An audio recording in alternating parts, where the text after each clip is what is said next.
Welcome to the Horror Hangout, a podcast where film fans watch the best and worst horror movies of all time. My name is Ben Errington, and today I'm joined by regular co-host Mr.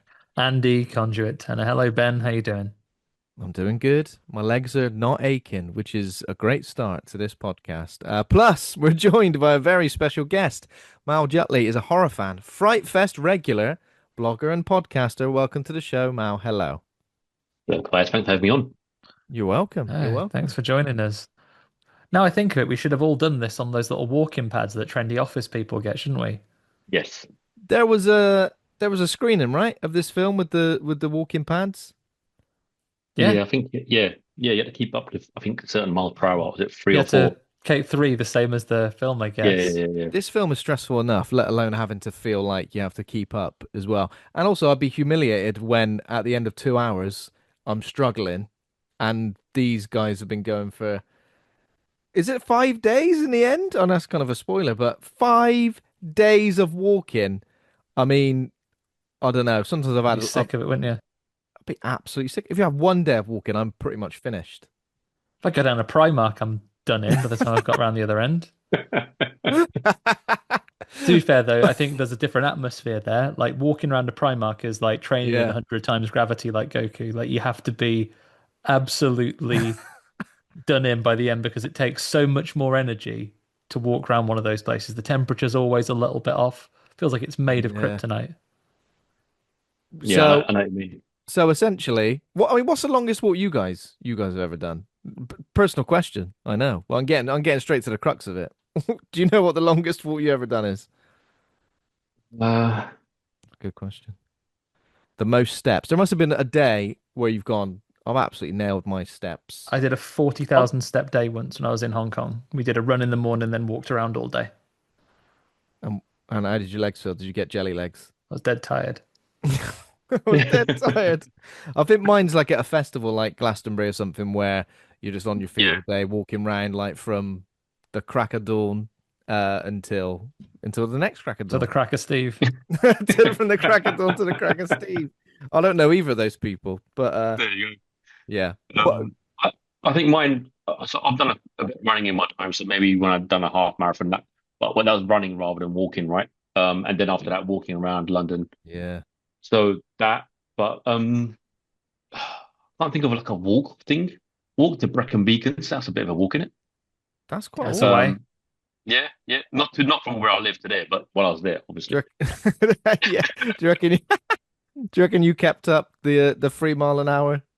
No, not at all, mate. I'm No. sure I got to one hill and just stopped for about 10 minutes. Yeah, have Yeah. a look at the view there, don't you? There's no Mark Hamill threatening to get you. No. Mel, to There is answer that. your question and to give everyone else a warning, we will go through this film in full, so your spoiler warning is inbound. I think this is a film that you benefit from seeing. There are some surprises to be had, a simple Yeah. premise, but a really, really some great reveals in there. If you have an interest in watching it and not being spoiled, give us a pause, go and do that, and join us after you've seen it. Or if you're not going to watch it, we'll tell you what you're missing. Yeah. I guess minor spoilers, lots of walking. Yeah. Tons of walking, more than I anticipated. I reckon. I was like, how long is this gonna last for?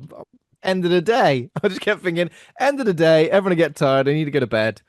But my God, these guys have got some serious stamina going I on. suppose they're motivated to keep walking with quite a serious outcome if you stop. Yeah, yeah, I guess that is true. But Mark Hamill yeah, will there be we very go. disappointed in you, and you'll win a prize if you win. Bloody Mark Hamill. Mark Hamill in this film, obsessed with talking about people's sacks. He's just like constantly going. Yeah, what's going on, one, isn't he? Yeah.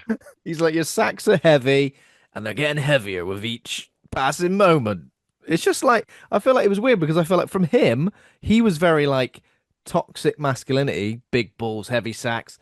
But the film itself and like the relationships between these guys, the most positive masculinity like Yeah, I yeah, think yeah. I've seen in the cinema for ages. It was just like it was unbelievable. It was What a just Yeah. nice like, bunch of lads. Well, Yeah. mostly. But even the one that wasn't a nice lad in the end kind of sort of felt guilty, right? But Yeah. yeah, you're right. mm, And it's weird because you look at them all and it's like a brotherhood thing. Um, and you sort of watch the film and think, right, it's going to be cutthroat. You know, like I thought I've not read the book, so I didn't know what I was going in for. So I thought maybe it's a battle royale thing where they just take each other out. But no, right? Yeah. But no, yeah, there is a lot of brotherhood stuff going on, and like a lot of like emotions are Mm. experienced throughout this film. Yeah. I think I was Yeah, like you. I thought maybe someone was going to just start stabbing people or like, I don't know, tripping people up. from Yeah, You yeah, know what I people. mean? yeah. Like Bunch loads of stuff together. like that. But Yeah, you exactly. don't, we never really get there. And I don't know, like I didn't hate that. I don't think it necessarily needed that. I feel like what would have happened if that started happening though, it would have reached its conclusion quicker, wouldn't it? Um, Yeah, so the fact that it just, yeah, it's it, it's a heavy one. It is a heavy one, but of course yeah, we will get into it. So Fright Fest has come and gone. We spoke to you at the event, Mal, obviously. How you yep, feeling? How you feeling now? The dust has settled. The aftermath. Do you think? Are you looking back on it thinking it's a really good year?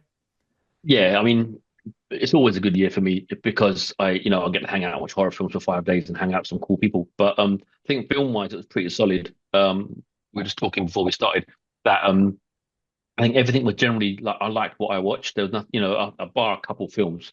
I'm going to ask you Oh what yeah, your Mount Rush horror I is. The hate this four question. iconic characters. So here's the thing: it can be characters. Sorry, Yeah. it is characters, but it can be like directors. It can be stars. It can be.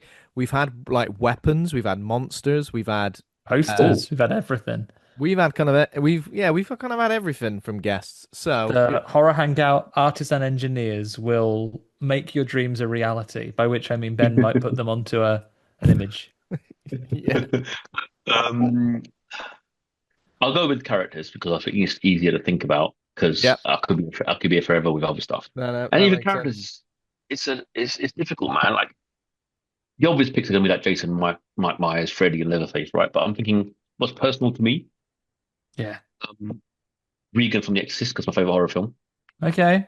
Hell yeah, And I think she deserves because that's iconic, right? Her that face, the scars on the face, the head spinning around. That the whole thing is iconic for me. So yeah, Regan for me because of The Exorcist. Freddy because that's what got me into horror. Hmm. Um, although I did watch Halloween as a kid, I was about 7, and I forgot I watched it up until about 2 years ago. That young. Um, so Michael Myers has to go in there. Um, it is a difficult I, one. I want, It is a difficult one. yeah, I want to give Ghostface a shout. Yeah. Okay. Yeah, because it sort of reinvigorated that genre, the slasher genre when it came out again, and it sort of kicked it, um, gave it a good kick. And also, I was at I didn't know then, a test screening of Scream back at uni, and I No was like, way. yeah, I didn't know what it was. I walked in. I can't. By the way, I can't remember what I saw. My brain's just gone. I'm an old man now, right? But I was walking to uni, just walking down the corridor, and there's people with their clipboard. Do you want to see a test screening of the new West Craven? I'm like, yeah. I had no idea what it was. Went in there, and some bits I remember, but I can't remember fully. But anyway, for me, that's probably why Yeah. I think I'll stick Ghostface because again, he's a bit iconic for me as well. We've said this Um, when people have chosen Ghostface before. Is it anyone in particular under there, or is it kind of just the mask itself, would you say? the mask. I mean, the mask is, and also it's an iconic mask. It's the first scary mask my kids realized was a horror mask. So I've got stuff at home, right? I've got a Okay. Jason mask and that sort of stuff. And the first one they picked up and played when they were like I think 3 and 5 was Oh, Ghostface. oh wow. I So mean, that's that's got to be terrifying. Little 3-year-old walking towards you with a with a ghost face mask on. the photo of my son. He's 3 years old and he's got the mask is like full size, so he's like half his body's covered with a ghost face mask. It is pretty freaky. That's I mean, awesome. you've gone for some big hitters there, some big Yeah. iconic Got the characters. the love of slashers. The colors are on the master here. So, Yeah, Yeah. which is weird. I'm not. I'm my sort of subgenre is possession horror. Hence Regan, right? But Ah, yeah, okay. slashers are a close favorite as well, I suppose.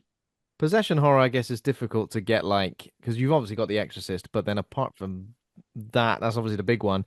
There aren't as many that are right up there with Yeah, that. There are yeah, obviously good ones as well, but maybe they're a few levels down. Um, yeah, but yeah, whereas but slashers 10 a penny, aren't they really? So yeah, exactly. And with I think with possession horror, what I like is that. some of the mythology around it, the sort of the religious stuff, that sort of thing, the Mm. mindset of the characters. There's so much in there that you can break apart and sort of link to, probably common knowledge because there's so many cultures have got superstitions around stuff.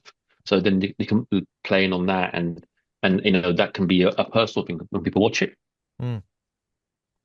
Yeah, Absolutely. Good yeah, choices, Mal. Good some choices. interesting stuff. Cheers. Yeah. Okay, right. So before we get into the film of the week, The Long Walk, let's briefly talk about a little bit of horror news. We've got some horror news which is directly off the back of last week's episode, which was The Conjuring um You can Last say we Last called Rites. rights. it The Conjuring Jesus. Last Rites. We I, kn- speculated I nearly after bloody forgot what it was called, and I was like, The Conjuring, the last final one, The Long after your Walk. mate James Wan came out and said, "Oh, this is done. Actually, there's no Yeah. more." After this, everyone said, "Oh, forget about it. It's all over." We speculated that having younger actors in there in one scene in the Mm. beginning could warrant, "Are you setting up a prequel?" And then we get not one announcement, but two, just moments after the episode went live, right, Ben? Yeah. Yes, indeed. Did you see The Conjuring Last Rites, Mel? I did, yes. Yeah. Yeah, that was all right. It was good for 80 minutes, is what I'm going to say. Yeah. The first And then I 8 think minutes or the last? yeah, oh yeah, yeah, no, the first 8 minutes or so. Yeah. The spinning, I mean, spoiler alert, the spinning mirror thing got me. I was like, there's a mirror spinning and attacking them, and they're trying to fight a mirror. I couldn't. That, that It's didn't the work in my bloody head. mirror. The enemy is us. We're the enemy. Uh, And what did I also, call them? The Nawas, the what reverse Warrens. what we came up with was that the true enemy of that film was not having your loft like not Yeah. insulated, but what's it called? Where you Not put the wood boarded. Oh down. yeah. Yeah, brought it down. Yeah, yeah. The amount because it could have all been avoided. No one would have Yep. been if you just walk across that. Watch Yep. where you're putting your feet, will you? Bang, straight through the ceiling. Ah, gutted. Exactly. I Exactly. mean, as far as haunted furniture go, I'm afraid it fails to top the haunted big spooky lamp from Amityville 3 Yes. Yeah. Yeah. Yeah. I when it mean, escapes the Amity house by making the wire bulge so it can go into that globe lamp, the ghost, and then be sold at a yard sale. Oh yeah. So what news did we get? So TV show from HBO A Max TV show and a prequel? and a prequel film? I believe so. Well, maybe I missed that then. I Um, missed that as well. Okay. but there we Yeah, go. prequel and a TV show. Well, maybe the prequel's only rumored, Listen to but this then. The series will continue the story established in the feature films. The Conjuring Last Rites was billed as the final installment in the franchise universe's Phase One. So like making of the everybody go, final installment, "This is the of end. phase one. We're never doing any more. It's only Phase One now." This is the Sorry. end of the beginning. This is oh no.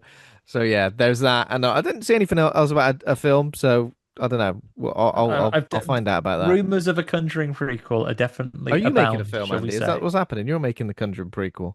I mean, if James wants to get on the phone, I'd do it. I'd get those young Everything's a prequel, actors. though, isn't it? Right. So I watched. We'll come to this when we go to what I've been watching. But I watched Annabelle for the first time ever off the back of Right. watching this, and Annabelle is a prequel, but an Annabelle creation is a prequel to For Annabelle. that, Yeah.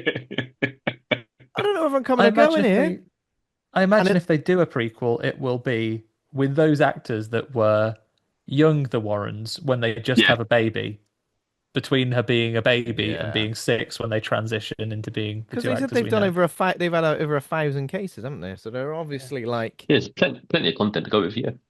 plenty of content to be got. And some of those cases would have been dead boring. Nothing would have happened. Like not much. Oh, it turns out no, there wasn't a ghost after It all. really was just the pipes. It Yeah. really was just the pipes. Um, but yeah, let's have more of this. Why not? It's not my favorite thing in the whole world, but I wouldn't mind a little bit more. Yeah. Pumping them out to the heat death of the universe. Exactly. I mean, it's not bad, right? It's a nice little franchise. Got a few jump Yeah. scares. Yeah. And Annabelle comes home is actually got the Warrens in it as well, right? I've not got around to that one yet. Briefly, they sort of, I think Yeah. they're in the beginning, they say, right, don't have our house party while we're out, and then she has a house party. Oh, I And then see. everyone has that could be like a VHS series. That's like Hmm.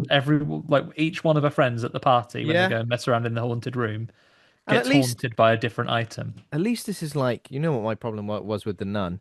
At least this is like a prequel where it's like, sorry, I shouldn't be talking about Annabelle yet, but it's a prequel where it actually is the origins of that character and the origins of Yeah, why that doll is like. I know there's a little Easter egg of Valak, isn't there?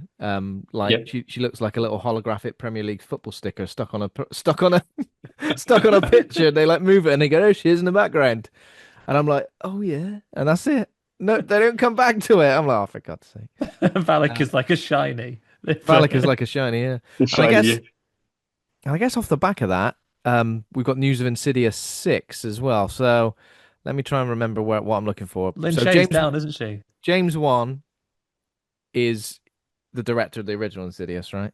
I'm just Hmm. trying to remember. Yep. Yeah, okay. So it is linked in that way, but it's not part of the Conjuring universe. That's separate. This isn't. Yeah. This is its own thing. Separate, Six. except really distinct because most of the same people are in it. Yeah. So 6 is that right? I thought the red door not 4.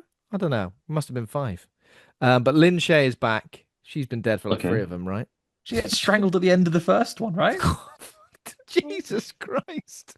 Yeah, when Patrick Wilson gets possessed by that woman, he gives her a strangling in Why the do end. films do this, right? Films, they go, we need to do a really big moment. We're going to kill one of the main characters. But then they go, oh, I shouldn't have done that because now we Yeah. Number wanted to three build a might be the franchise. past, and she's back in that one though, as like she is youngling Lin Shaye for a bit, played Oh by a yeah. different actor, not her with a backwards cap on. Oh, man.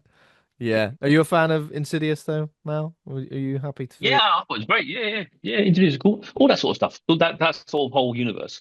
I think it's great because it's hard to get jump scares right, and invariably, minus a few plot holes, the jump scares are done pretty well. Hmm. Do you have a I'm pref? Do you mostly have? the biggest fan of the overlooked brother in Insidious because the one brother goes into like a coma for about a year and is Yeah. trapped in the nether realm.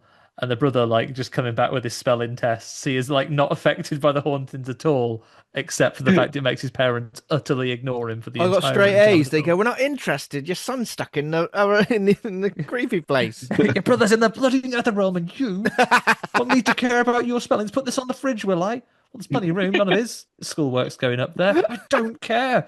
And his name's like Dalton.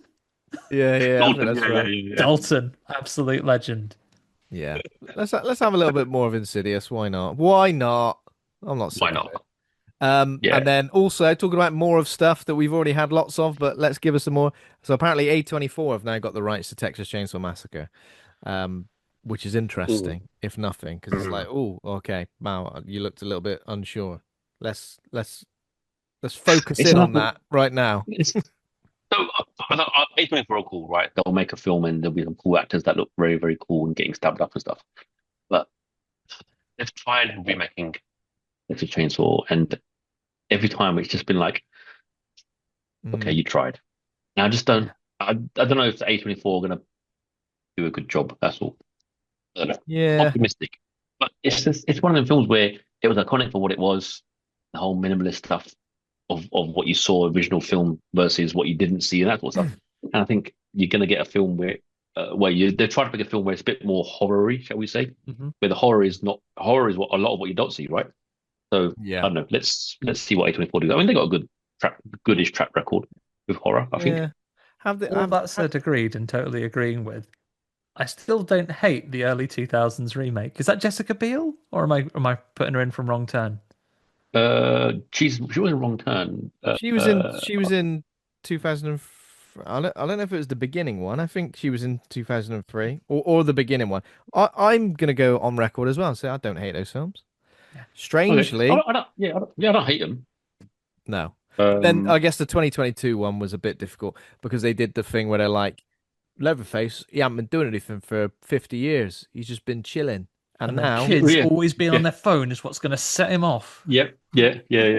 and then he's gonna kick off like he's ready to go, like he's got a chainsaw Yeah, ready to bloody go. He Uh, sees one influencer and it tips him over the bloody edge. yeah. yeah. I didn't hate It's that. tricky. But I think what that did was, sorry, Mal, but what that did was Yeah. like go, here's a character who survived all these years. They're finally going to get their payback, almost like Laurie Strode style. They're dead immediately. It was literally, it's like, oh, for God's sake, building up to this. Yeah, it was No, I get that. 2003 with Beale. Sorry, go on, Mal. No, I was going to say, going back to A24, they've got an all right track record, but it's not like like when they do the move, like okay, I'm gonna put it out there, and we can maybe this is another podcast for another day. Not a huge fan of Hereditary. I'll just say that now. It's okay. I know. Yeah, I've got a lot of people give me a weird look. Well, Or some The people Witch. aren't big into that. I know a few people who aren't. Yeah, yeah. Or The Witch. However, films like Midsummer, Under the Skin, Mm. they did Oh, Saint Under the Maud, didn't they, as Skin. well? That's a good one. That's Were a good great one. Someone's because great. it's got that. Yeah.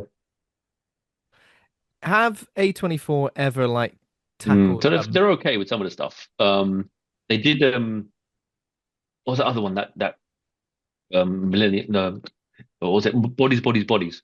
That Oh wasn't yeah, Oh bad yeah, with yeah. uh, that comedian dude in it. What's his name now? He was in the Home. Pete Pete Davidson, Davidson, right? yeah. Pete Davidson. Yeah, Yeah. yeah.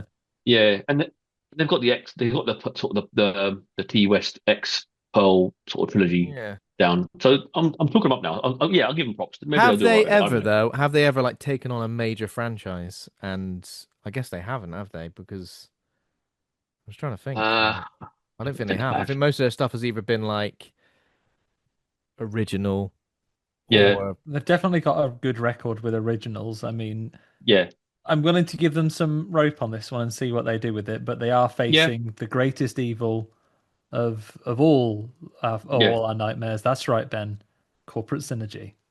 yeah, Yeah, a we do legacy realize that they'll sequel. get the rights to something like this, and I worry that they'll get a creator that wants to do something a bit different in terms of the direction, and then someone who oversees the rights will go, safe, Mm, please, do something lovely and We want safe. the chainsaw. I'd like to think that A24 maybe aren't making that mistake yet. So let's see. Let's see what happens. Yeah. Awesome. Interested to see yeah, more Leatherface. yeah. But let's not go into it with a story that he's not been doing anything for 50 years because Just do a new one. that's a long time. I'm just doing this now. Yeah. Stood in the corner. Yeah. Uh, cool.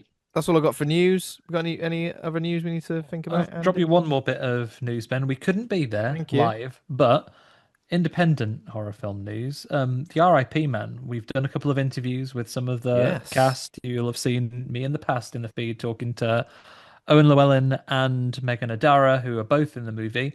They were very kind. They invited us along, but it came at a time when we were both busy with travel, so we Mm. couldn't make it. But they had their premiere the other weekend. It Oh, looks lovely. like lots of good folks are out in attendance. It looks like to be a very good evening. I'm looking forward to catching up on the movie when we can.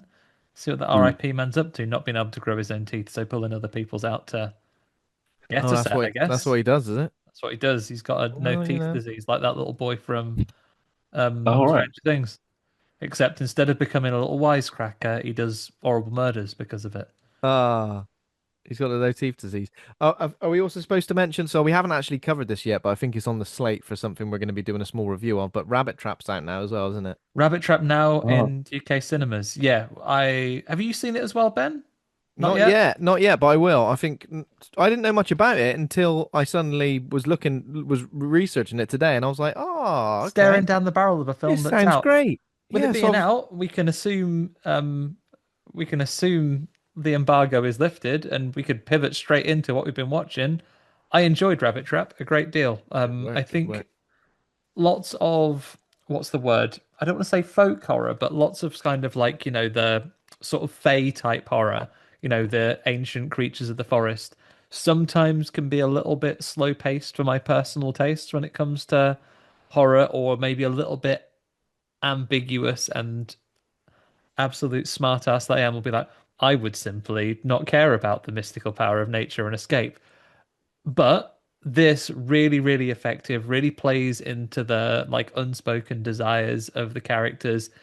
It kind of gets under your skin, and without spoiling anything, I really like how it resolves and how the story plays out. It was really quite sweet and sort of contemplative at the end. I really like this. A lot I of need to music get and based. record an actual review. Yeah, so it's about Yeah. a couple of musicians, like experimental musicians that move to like the countryside, and they're making their music with the sounds of nature and so on. And that sort of gets the interests of like the woodland spirits. And they take an interest in them and their lives, and they start to mess around with them a little bit. Really pretty cool. I Great. liked I like this a lot. So I have it on my slate of work to do to record a little couple of minutes into review of that, and we'll drop it on the feed Yeah, soon. I'm definitely going to check it out. I will say, Dev Patel, I was never ever entirely convinced. I think it's because I didn't really vibe with Skin so much. Then like Mm. Slumdog Millionaire, I don't think I particularly. I mean, it is good, but and obviously it won all the awards, but it was never my favorite thing. Then The Green Knight came along, and I was like, all right, okay, okay, Dev Patel, I see, I see. And then I watched Monkey Man last year, and I was like, okay. He's your favorite now. I've been sleeping on him. I've been sleeping on him. So Mm. this is officially his follow up to Monkey Man, isn't it? So again, really interested to see what he does with this psychological. It's like folk horror vibes. Yeah, he's not a monkey man in this. He barely does any karate, but he is. Oh well, maybe he needs to. Maybe that's how he survives That would against the be yeah, because horrors of the actually, woodland. yeah, sort of Western horrors have probably never seen karate. Oh, They'd it's a be shame. absolutely annihilated by it. That's a Interesting. shame. But Then yeah, again, they'd mostly be vexed by us all the microplastics in our bodies. They'd be like, "What's this? Not manipulate that in the least." yeah, I'll be checking it out. So hopefully I'll put my thoughts out there soon. So yeah, what we've been watching, anything you've seen in the last 7 days or so, Mal, that you wanted to talk about? Obviously, The Long Walk not included, Uh, but anything you've seen, a first time watch, a sort of a favorite or yeah. anything like that? So yeah, I saw. I can't remember what date now. Uh, Nobody two. Oh This Oh, is yeah. I'm Oh interested in that. How yes. was it? it's all right. It's dad core. It's basically some like you've seen the first one, right? Yeah. Yeah, It's a yeah, good follow up. It's not as good as the first, but it's good fun. Saw that. I saw a film called Hot Milk, yeah. which wasn't great, pretty vacuous. Um, it's about a mum and a daughter traveling to Spain to consult with some doctor, and there's a mystery illness, and it just goes places where I'm like, I'm bored. Ah, Um, but someone probably likes it. And I saw another film called Sorry Baby, which is this woman, something bad happens to this woman. I won't spoil it if you're going to watch it. But sort of life goes on for everyone else around her, and then she's like dealing with something, and she doesn't know how to explain what's going on. At the same time, a friend visits with some milestone that's happening in her life, and it's about how she deals with her life while trying to maintain her friends around her and their life, and then it all just comes to a head kind of thing. It's I don't know. I'm not. I'm trying to speak about it without spoiling it, but it's pretty good. It's in cinemas at the sorry, moment. It's worth baby. worth checking out. Yeah, sorry, baby. Oh, this is a new one then as Yeah, well. it's Okay. on cinemas. It's currently at cinemas. It's really really good. Oh, Um, lovely. but that's probably what I've seen in the last week or so. Um, Oh, has it and got then Naomi Aki in it from Mickey 17? yes. Oh That's it. yeah, Yeah, yeah. yeah, yeah. I like her. So it She's is great. good. And I don't know if you rewatch it because sometimes you need a comfort film because Mm. you've had a tough day. So just chuck on something you've seen before, right? Yeah. Yeah, absolutely. A film called Hot Milk would I'd be falling asleep during that. Lovely, lovely, lovely, soft hot milk. Also, no, Bollocks. looking back at Nobody 2, directed by is it Timo Tjahjanto, who obviously does a lot of action films. So Mm, I guess that's why he's got involved in that because obviously there are fight mm. scenes in it. And Yeah, it is good. It is good. Yeah, it's a fun watch. yeah, I didn't mind the first one. I do No, like Bob Odenkirk as well. yeah. He's pretty cool. And sweet. Andy, anything else on top of Rabbit Trap? Couple for you, Ben. One, of course, most importantly, it's another week, so it's time for another episode of Friday the 13th, colon, the series. Series 2 continues. This week's episode was Tails I Live, Heads You Die. I'm not going to guess you to. I'm not going to invite you to guess the haunted item this time because I think the title gives it away. It's It's a big Billy old coin. Harvey Dent Yeah. guest appearance in it. Except, I mean, the devil appears in this one as well. Things are getting pretty serious The in the devil Friday the himself. 13th world. Yeah, so this one, we are faced with a cult who are looking to resurrect some of Satan's closest followers and then ultimately Satan himself. And they have this magical artifact to do so, whereby if someone flicks the coin and it lands head side up, it sends out like some obliterating ray that blasts the person to death, and then with the power it stores up from that, it Yes. can then bring back anyone in like even if their bodies are horribly decrepit, it can bring them back to life. And I hate for you to find out like this, Ben, but Mickey cops it, is killed. Wait, what? One of our heroes, Mickey, is killed, Well, gets blasted with the coin. but brought back, yeah. Ultimately, yes, he's brought back, but does Don't do that spend to me. a good portion of the episode dead. Deed. Yeah.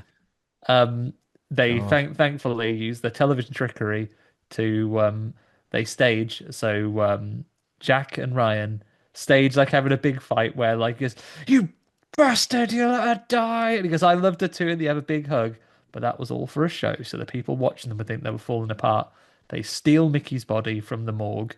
Ryan, who we see doing some Lionel Richie style clay work, doing a model of Mickey at the beginning. He uses the clay skills the opening scene showed us he has Yeah. to make a mask of Satan's girlfriend, so the Satanists will mistake her desecrated body that they just put on top of Mickey. And then when Yeah. they do the ritual to bring her back to life, she goes, "Bloody hell, I'm back to life." And then outraged by being tricked, Satan makes the entire whose voice you hear, actual Satan provenly existing in this program. He gets so annoyed at them for making a tiny mistake that he shakes the whole world and their sort of temple collapses in on itself, killing all involved. But in This is a getting ridiculous, twist, Andy. This show, but in a season twist, two. Ben, get ready. Go on. They don't manage to get the coin out, so it is in the basement still. So that coin is not safely away in the vault. That's Bloody still out in hell. the wild. And in a closing scene, you see a little hand twitch. So I reckon that guy's going to make a return. Oh, classic. But Classic another movie. belting episode. The stakes have never been higher. Yeah. I was genuinely gutted when she died. I was like, You must have known, no? They must have already established the rules of the coin. not that you can bring the same person back to life. I thought this could be a bold sort of season two move This whole they've show played. is on Pluto TV if you fancy it, Mal. Friday the It 13th, is. the series with no Jason Voorhees at all. Oh, wow. Okay. That's quite a commitment. Someone just mentioned that it's almost Friday the 13th, but I did look ahead and confirm he is never in it. No. Ah, well, Nobody. I may give it a couple episodes to see what I I think. tell you what, See what happens. if you're going to pick on one, actually, Tails I Live, Heads You Die is not a bad one to go in on. There you Sounds go. good. Sounds good. Sold. Um, Sold. Apart from that, another one which I may be under embargo for the moment, so I'll just mention in passing. I've also watched film I keep calling because of the local collocation, The White Van Man. It's not called that. It's called The Man in the White Van, Mm. which is an upcoming film featuring lots of Hollywood's favorites, guys. So Sean Astin is in it, Ali Lartner, Oh, Ari Larter, sorry, aka Claire Rivers, Madison Wolfe, Brett Basinger, Sky Jackson, Gavin Warren. So it is set in the 1970s and it is about a young girl who is classically overlooked as the middle child. So she has a precocious younger brother and a perfect older sister. And she notices a white van and an unseen figure in it seems to be following her. And her paranoia increases as this stalking character kind of gets closer. I will say no more, opinions or otherwise, until we are safely out of embargo. But I've added to my pile, Ben, to record a little short on that as well. So look out for more news of that coming very soon. lovely. I'll be checking it out as well. I guess the only two things I've got is Annabelle and Annabelle Creation. I did want to watch the trilogy so I could talk about it this week. I just didn't get around to Annabelle comes home. But yeah, perfectly fine. I'm not gonna say it didn't change my life. I definitely will say like so the first one is pretty good because it's got the actress from Malignant in it, hasn't it? Hmm. As like the lead, which is pretty interesting.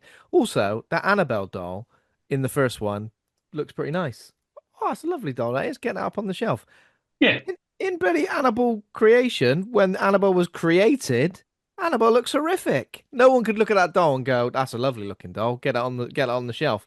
It looks horrific. There could be 100 dolls in a room, and you could go, "Which one's haunted?" And you go, That Yeah. one. "This one." Well, what you do, Ben, is what you haven't seen in Annabelle Homecoming is there is a scene where, a bit like Toy Story 2, when that collector gets hold of Woody and does a big restore on him. It's like that. With his what's its fingers. Yeah.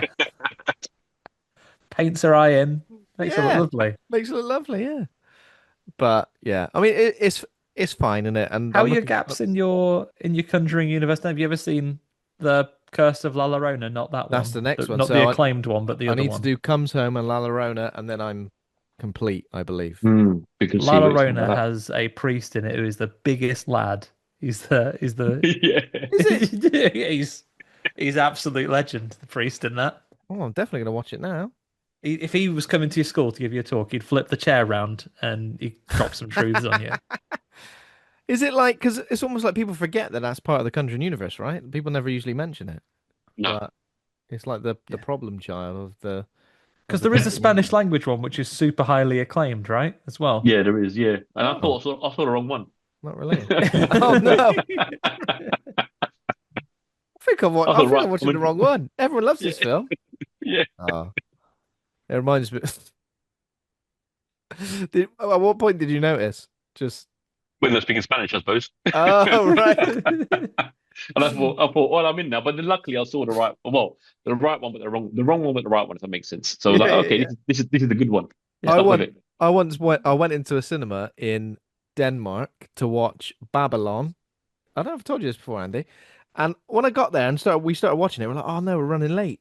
The film's already started. I started watching it, I was like, this feels like it's the middle of the film. What's going on? And Yeah. we'd gone into the wrong screening, so we watched like the second half of it. And then after that I went, I reckon just stay sat in here and wait for it to start. No. I watched the first half. And we did.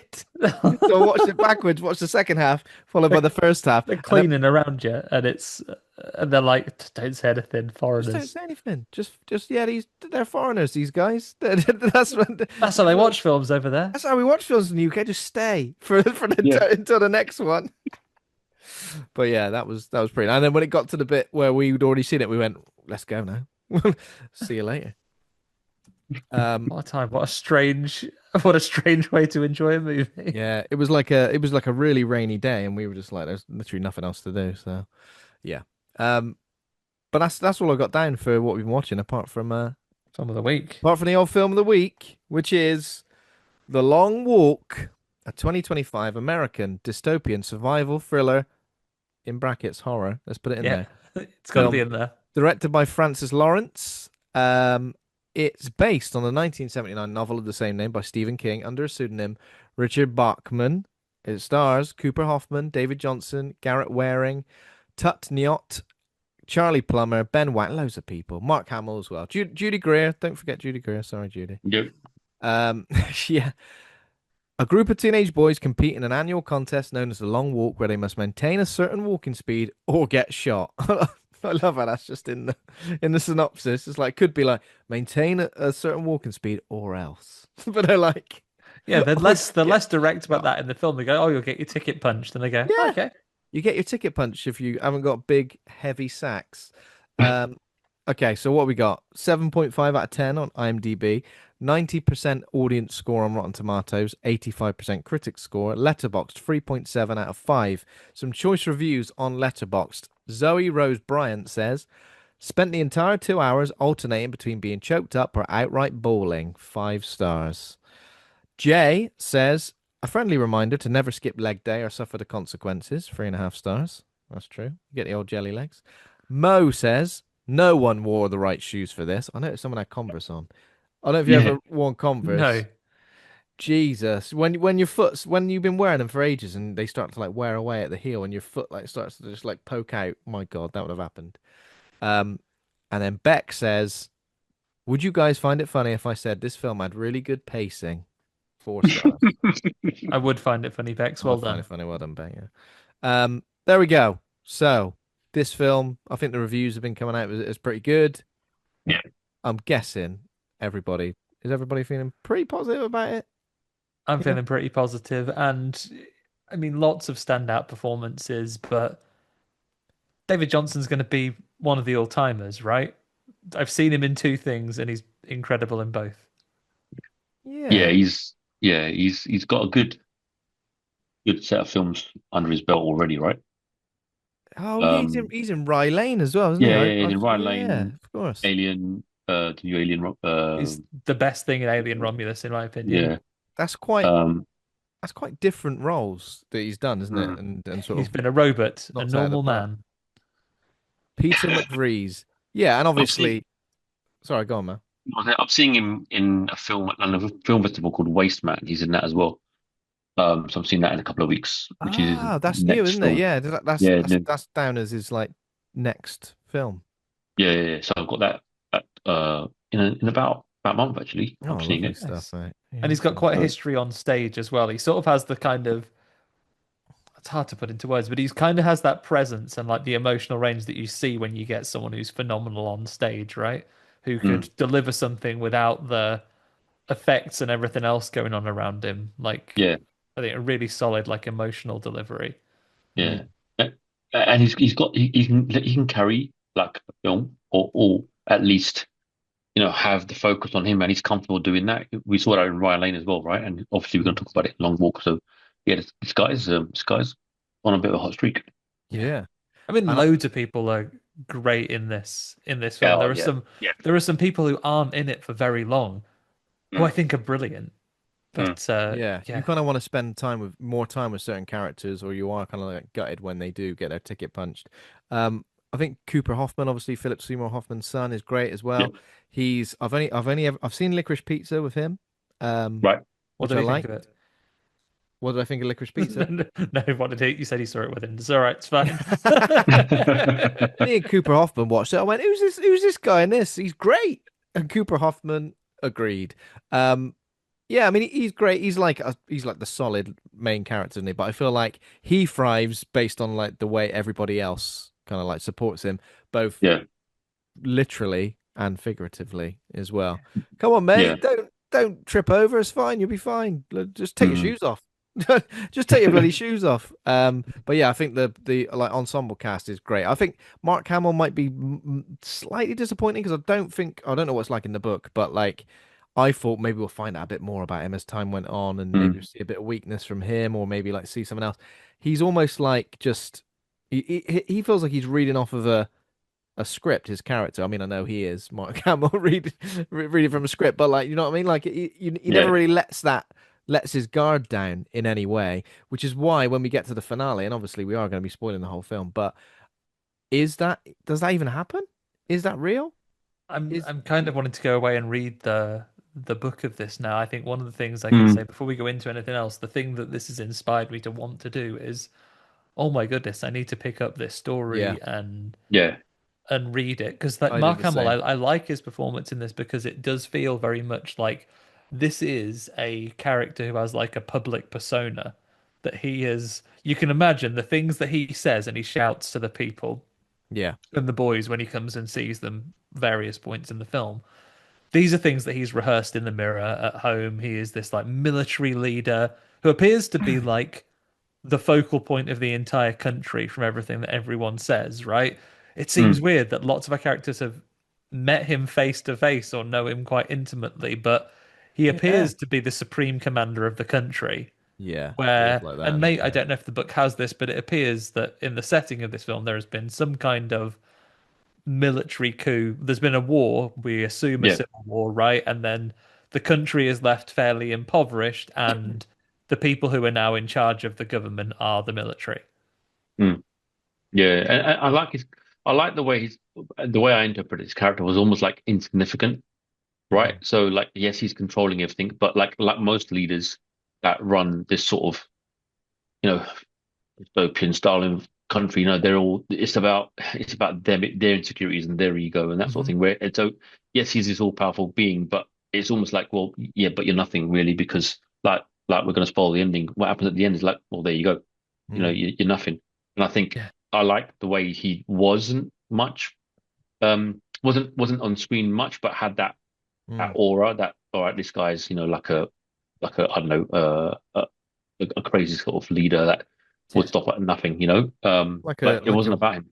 some sort of warlord, Yeah, or yeah, almost like the way that they were saying um somewhat one of the characters is his son. I know again that's yeah, a spoiler. He's got loads of them. Like he's yeah, Genghis Khan or yeah, something. Like he's Yeah. yeah, just yeah. That's a um good comparison actually. It's a really good shout. Genghis Khan kind of leader who just didn't was was cutthroat, didn't care, was merciless, had yeah. no had no connection to anything. Showed absolutely no emotion as well. Even when Mm. characters like start berating him, Yeah, like saying, "Oh," He's like, "Good lads, he's get it like, yeah, out." That's the spirit." Like yeah, it's I yeah, crazy. appreciate your moxie. yeah, Um, yeah, exactly. I mean, we can see, like, we've seen this. I mean, it goes without saying. I mean, this one very fairly, because this appears to be the original template. Someone will come at me and say, well, actually, in 1950, this. But, like, if you take this as the inspiration, Mal, you mentioned Battle Royale earlier on, and one of my absolute favorites. That came Mm. out in 1996 as a book. And then, what, 2008?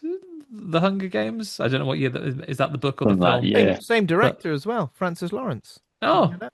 Yeah, really? same So all director the, as Hunger Games: Catching Fire, which I don't know if I don't that's the think that's the first one. second one. Mockingjay Part One Yeah, and Two, yeah, um, and then the Ballad of Songbirds and Snakes, which was like the That's the prequel prequel, yeah. and then Red Sparrow, so with what's her name? with Jennifer Jennifer. Lawrence again Yeah, as in a it as spy. well. So I So mean, all these Annie things Annie invite directed. us to Sorry, look at this world. Sorry, Ben, you go. oh sorry, I was just gonna say. But then the big one too he had was Constantine 2005 and I Am Legend in 2007. Mm. So a skilled director here, and for each of these things, what I really like about the story is you can have something which is relatively lean, like Yeah. this, where there is so much allusion to what else might be going on in these characters' lives, and you know full well that whether it's on the page or on the screen, every single one of these 50 boys you see walking has a backstory and has a Mm. full life that has possibly been written and plotted out for them. Mm. Maybe you don't see anything. Maybe you see a couple of sentences about them, like Curly, who Sure. doesn't last very long in this film. But you can Mm. imagine that the writer, Stephen King in this case, has a full life that if this person had been the last person alive, this is where they were going to go. The same is true of all these things. We probably see most of it explored in the Hunger Games because we got four movies and a prequel out of it, as well as a series of books which delves into this expanded world. Battle Royale is another great example where the film has a very light touch like this. If you read the novelization of Battle Royale, or even more so the manga adaptation, which I think is about 15 volumes, you know Okay. every detail in and out of these characters. It's tremendously interesting. If you haven't read not to recommend someone else's book on this, but if you've not read the novelization of Battle Royale, remains one of my Yeah, favorites. no, It's it's good. Yeah. incredible. Really, really good. Even the Mm. translated version that we will have read, which I imagine may lose some of the nuance, but Hmm. it's Do we great. do we feel like, we don't have to get hugely deep into this. We can touch on it as much as we want. Do you feel like it's really prevalent to where we're at in terms of, let's say, nationalism, not just in the UK, but also in the US as well, where it's essentially this is what the country expects of you. You walk or die for the country, for this dying country, and you almost like are happy to be doing it. You're like proud to be doing it. And Mm. also that like everybody, the way they have this conversation when they say everybody signs up for it, even though, they say it's a lottery, essentially. Yeah. There's a lot. I mean, I don't think the themes are obviously very prevalent to what's going on now, and they would have been if it was released 5 years ago, 10 years ago. It's not like there are things in this story which are exactly the same as happening globally now, but it feels like a lot of the themes are still there, and they're still very heavy. You do feel, even though these are different, it's a different story. I feel like the themes are still there. I don't know if you guys felt that when you were watching it, or whether you kind of just watched it for the Mm. characters. No, I got a bit of that. I likened it to Running Man, where I remember as a kid watching that, thinking, "Oh, that will never happen in history. That will never happen. In future, Mm. sorry." I'm not saying it's going to happen, but the way the world's going, I'm not saying they're gonna kill him, but there'll be some sort of game show where you've got to try and survive to get your jail sentence reduced or some bullshit. Because I can see Trump Yeah, doing that, right? yeah. Um, It's almost see, like the exact. Sorry, Mal. I was just gonna say that's right. maybe it's like a very caricatured version of like what could Yeah, potentially happen. Like no one's saying this exact thing would happen, but like yeah, yeah, the themes are kind of like there, where it's like you need to sacrifice everything for the good of exactly. Yeah. the country, essentially. Yeah, and also with Long Walk, like, how bad must that world be for them to say, right, I'll take a walk for 5 days and I'm gonna die, but if I win, you never know, right? And out of how many kids one's gonna survive, that that to me means that must be a really, really screwed up world that they live in, and probably have got Mm. no other option but Yeah. to do this. For me, it's a really interesting premise. I mean, before I make my point, I will say, could either of you tell me that you would seriously be surprised if in 6 months' time there was a, hey, you saw the film, you've read the book, now The Long Walk, the reality show, where obviously we don't kill people because we're not quite that bad yet, but Yeah, you would not, I defy you to say that you'd be surprised if The Long Walk became a reality game that Yeah. people could play.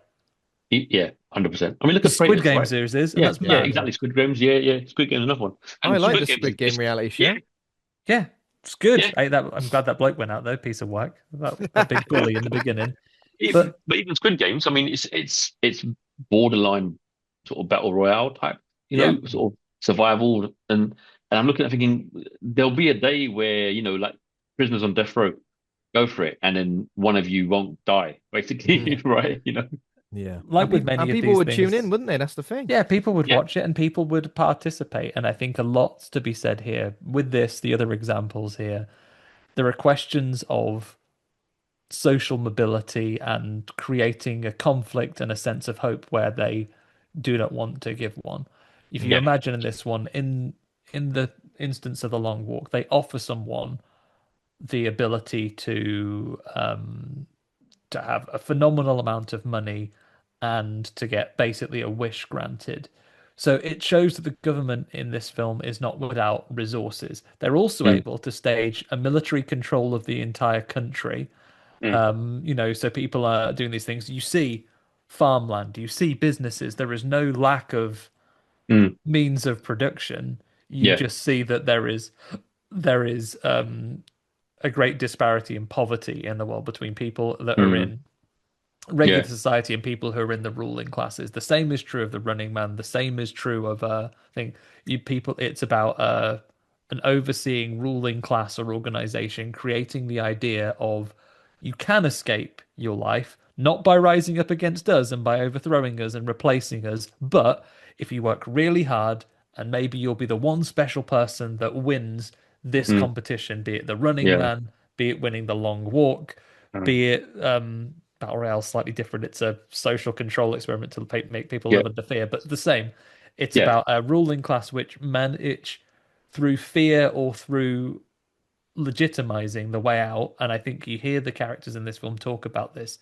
They're presenting them that this is your escape hatch. So you Mm, don't like the life that you're in. This is your way out of it. So focus your mm, energy and attention onto this escape. And if that is what's been faced with you, what you've been faced with, rather, you don't look for another way out. If someone tells you mm. that's where the escape hatch is, you're not going to look over there Yeah, exactly. and see what other levers you could pull. But Uh, even nowadays, if you look at people, like if you look at the disparity between billionaires, like super the uber rich people, and people just living like hand to mouth. You know what I mean? And then they live in the same country, right? Have got the same sort of environment around them, but need to be rich, and I'm not going to become poor, and I want to get even richer and richer and richer.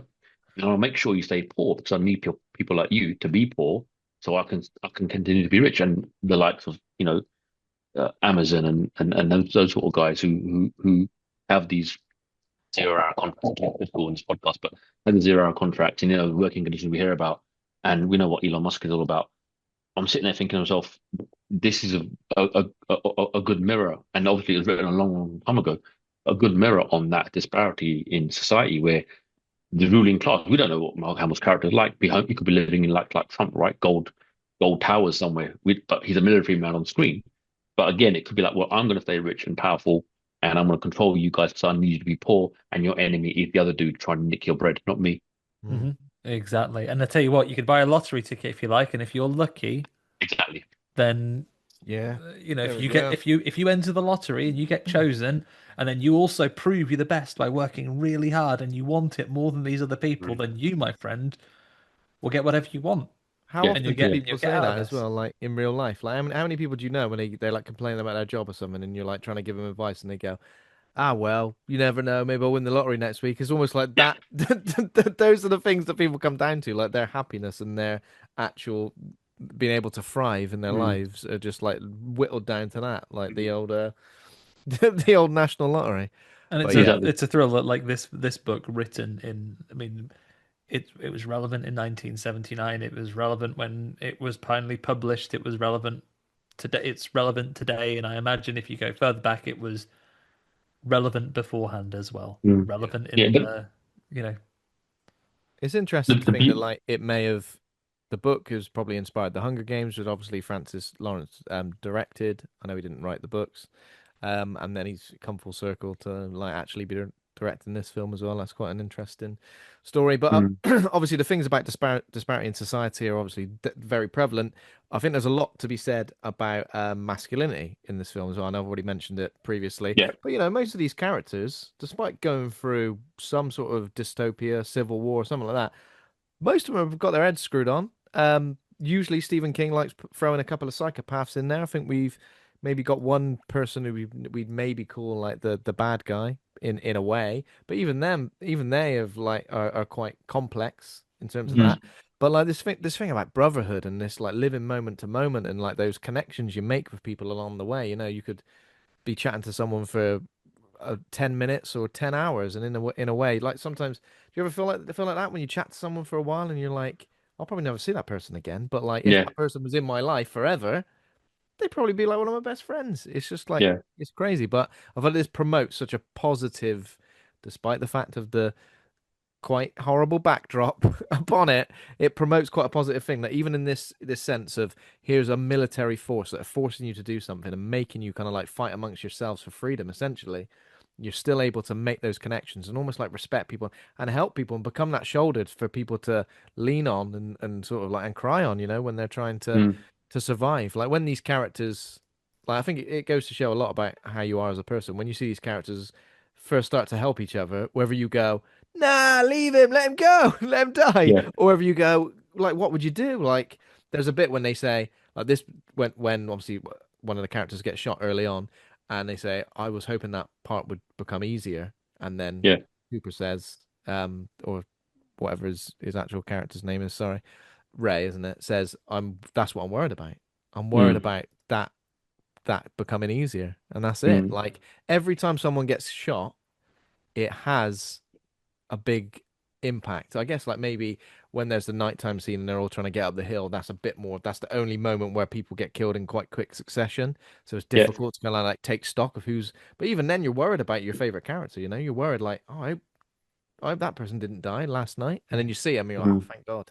we as an Yeah, audience yeah, have like a part to play in that one as well because you try to keep track of who is who, and they very skillfully in the book the characters do have names, but as the game starts, they give them all a number, numbered Yeah. for, I guess, numbered 1 to 50 as it's one from each state. Um, and it does try to take away that tragedy of the individual, right? It's not Mm. your mate Dave or Curly who gets shot. It yeah, is number 16 that is Yeah. not mm. in this anymore. But I felt the same as you, Ben, that like you kind of feel every single one of those losses, with the exception, and you kind of are panicked a bit like the characters are in this film when they have the night thing, Mm. and he says, "Who did we lose over? Who did we lose overnight?" And you don't Yeah, even know who is gone because you're so focused on the survival of the people that you're Mm. zeroed in on. mm. It And must be I fierce. found like, yeah, exactly. And the funny thing was, like, you talk about sort of stripping it all down and making them almost dehumanizing them by saying, right, you're now a number and that sort of thing. But what carries a film, like you said, is this brotherhood thing, but also this thing about just showing empathy and compassion in a situation where you know you're heading for certain death, right? And you're like, well, we can either be knobs about this and finish it in 10 minutes, or we can just, like one of the characters, I forgot his name. The character says, "I'm here to make some friends," because, like, well, this is my last time on the Earth potentially. So am I going to go away, or am I going to my last days just being a not a very nice person, or want to spend it just making some friends and see how I get along and see what happens in life, and at least go in a positive light, because otherwise you'd end up with this very dark situation where it's dog eat dog almost. That'll be even more barbaric to see. Whereas, Mm. as you say, the camaraderie and the friendships and almost like it's almost like a buddy movie, weirdly, right? Where they're Mhm. all together, as a sort of ragtag group of individuals trying to continue this walk. But one of them, they've all got to die at some point. So I think it really great against the narrative of dehumanizing it. Like, like the cinematography is very desolate as well. It's all this isolation stuff, and then you've got these guys who are just going to be mates, and Mm. trying to get each other through it. So I think that works really well. And it's a tough watch because of that, because you're rooting for these characters, but you know they're going to die, right? Yeah. Yeah, you know, by the nature of the way it plays out, it is explained to you within the first 10 minutes of the film. And we should Yeah. say, I know it's always difficult when it's a new film because we don't get to sit with our note paper and get it blow for blow because you've got to be in the cinema concentrating and you can't Mm, take your notepad in with you. So we don't have such extensive notes for a new release like this. There's very little fat on this movie, right? yeah. It starts and our main character is on the way to the start line with his mom, played by Judy Greer. Yeah. I just wanted to just make one more point before we jump into the actual fat of the film. Oh, you said there was no fat on it. So The that the the meat. meat, the meat of the film.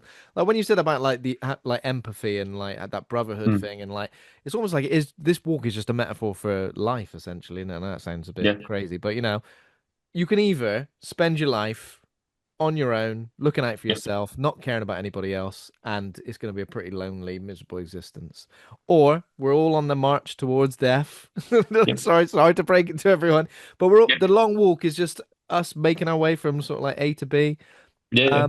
and yeah, making friends along the way, but also having that empathy and understanding for other people, and who maybe when people are struggling, when they're twisted their ankle or something like that, you're thinking, I'm in a slightly better position than you. I'm gonna put my hand out and be the hand for you to, the shoulder for you to lean on as well. So yeah, I think like the metaphors aren't super heavy, but they Mm, are there. They are prevalent, aren't they? So yeah.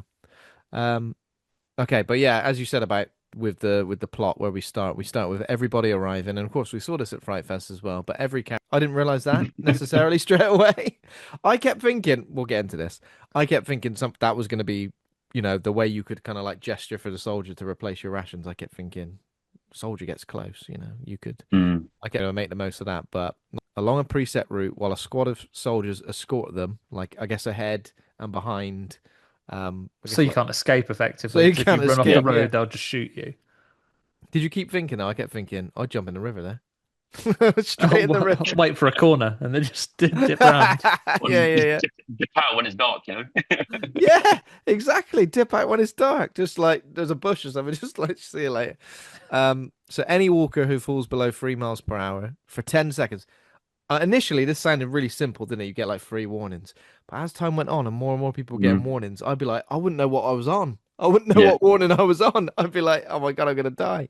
Think of the work of the soldiers, Ben. Easy for them. They got to keep track of all 50. Yeah, I did think that. I did Be the think that. most junior soldier at the back with like Yeah, his there'd like be his little like book. you'd have well, Exactly. Like, I'm oh, is sure he I'm one? Is assuming he two?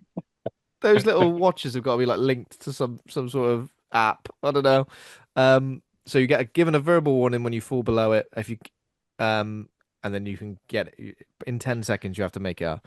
Yeah. And then if you maintain speed for like an hour, it essentially Clears wipes your off your warning. warning, Yeah. clears your warnings.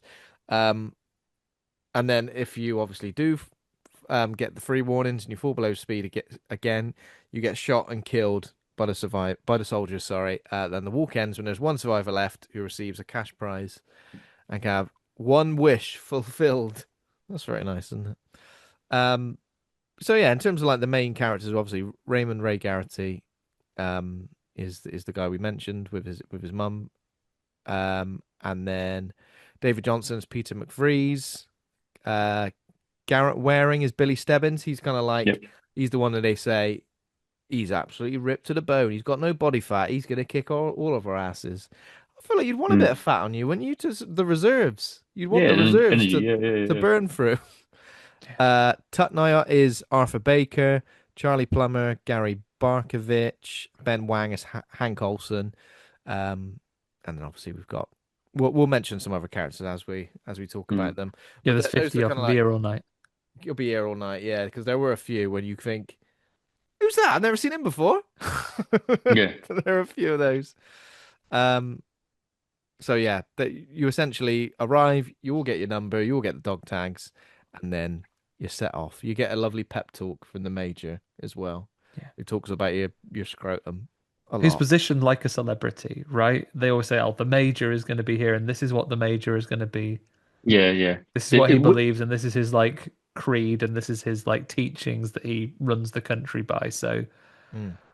I mean, you could argue, I guess, again, speaking from a place of ignorance, not reading, having read the book, but is the major recognized as being the major, as in this guy, Mark Hamill, the major, whatever his real name is, or is the major spoken of as, you know, a position? And Okay. should the major not be there, we would still be talking about the major, but it's the next one. Yeah, potentially. Yeah, Mm. could be. Could be. It's a tricky one. I mean, I can see him like again going back to the politics of the day and that sort of stuff.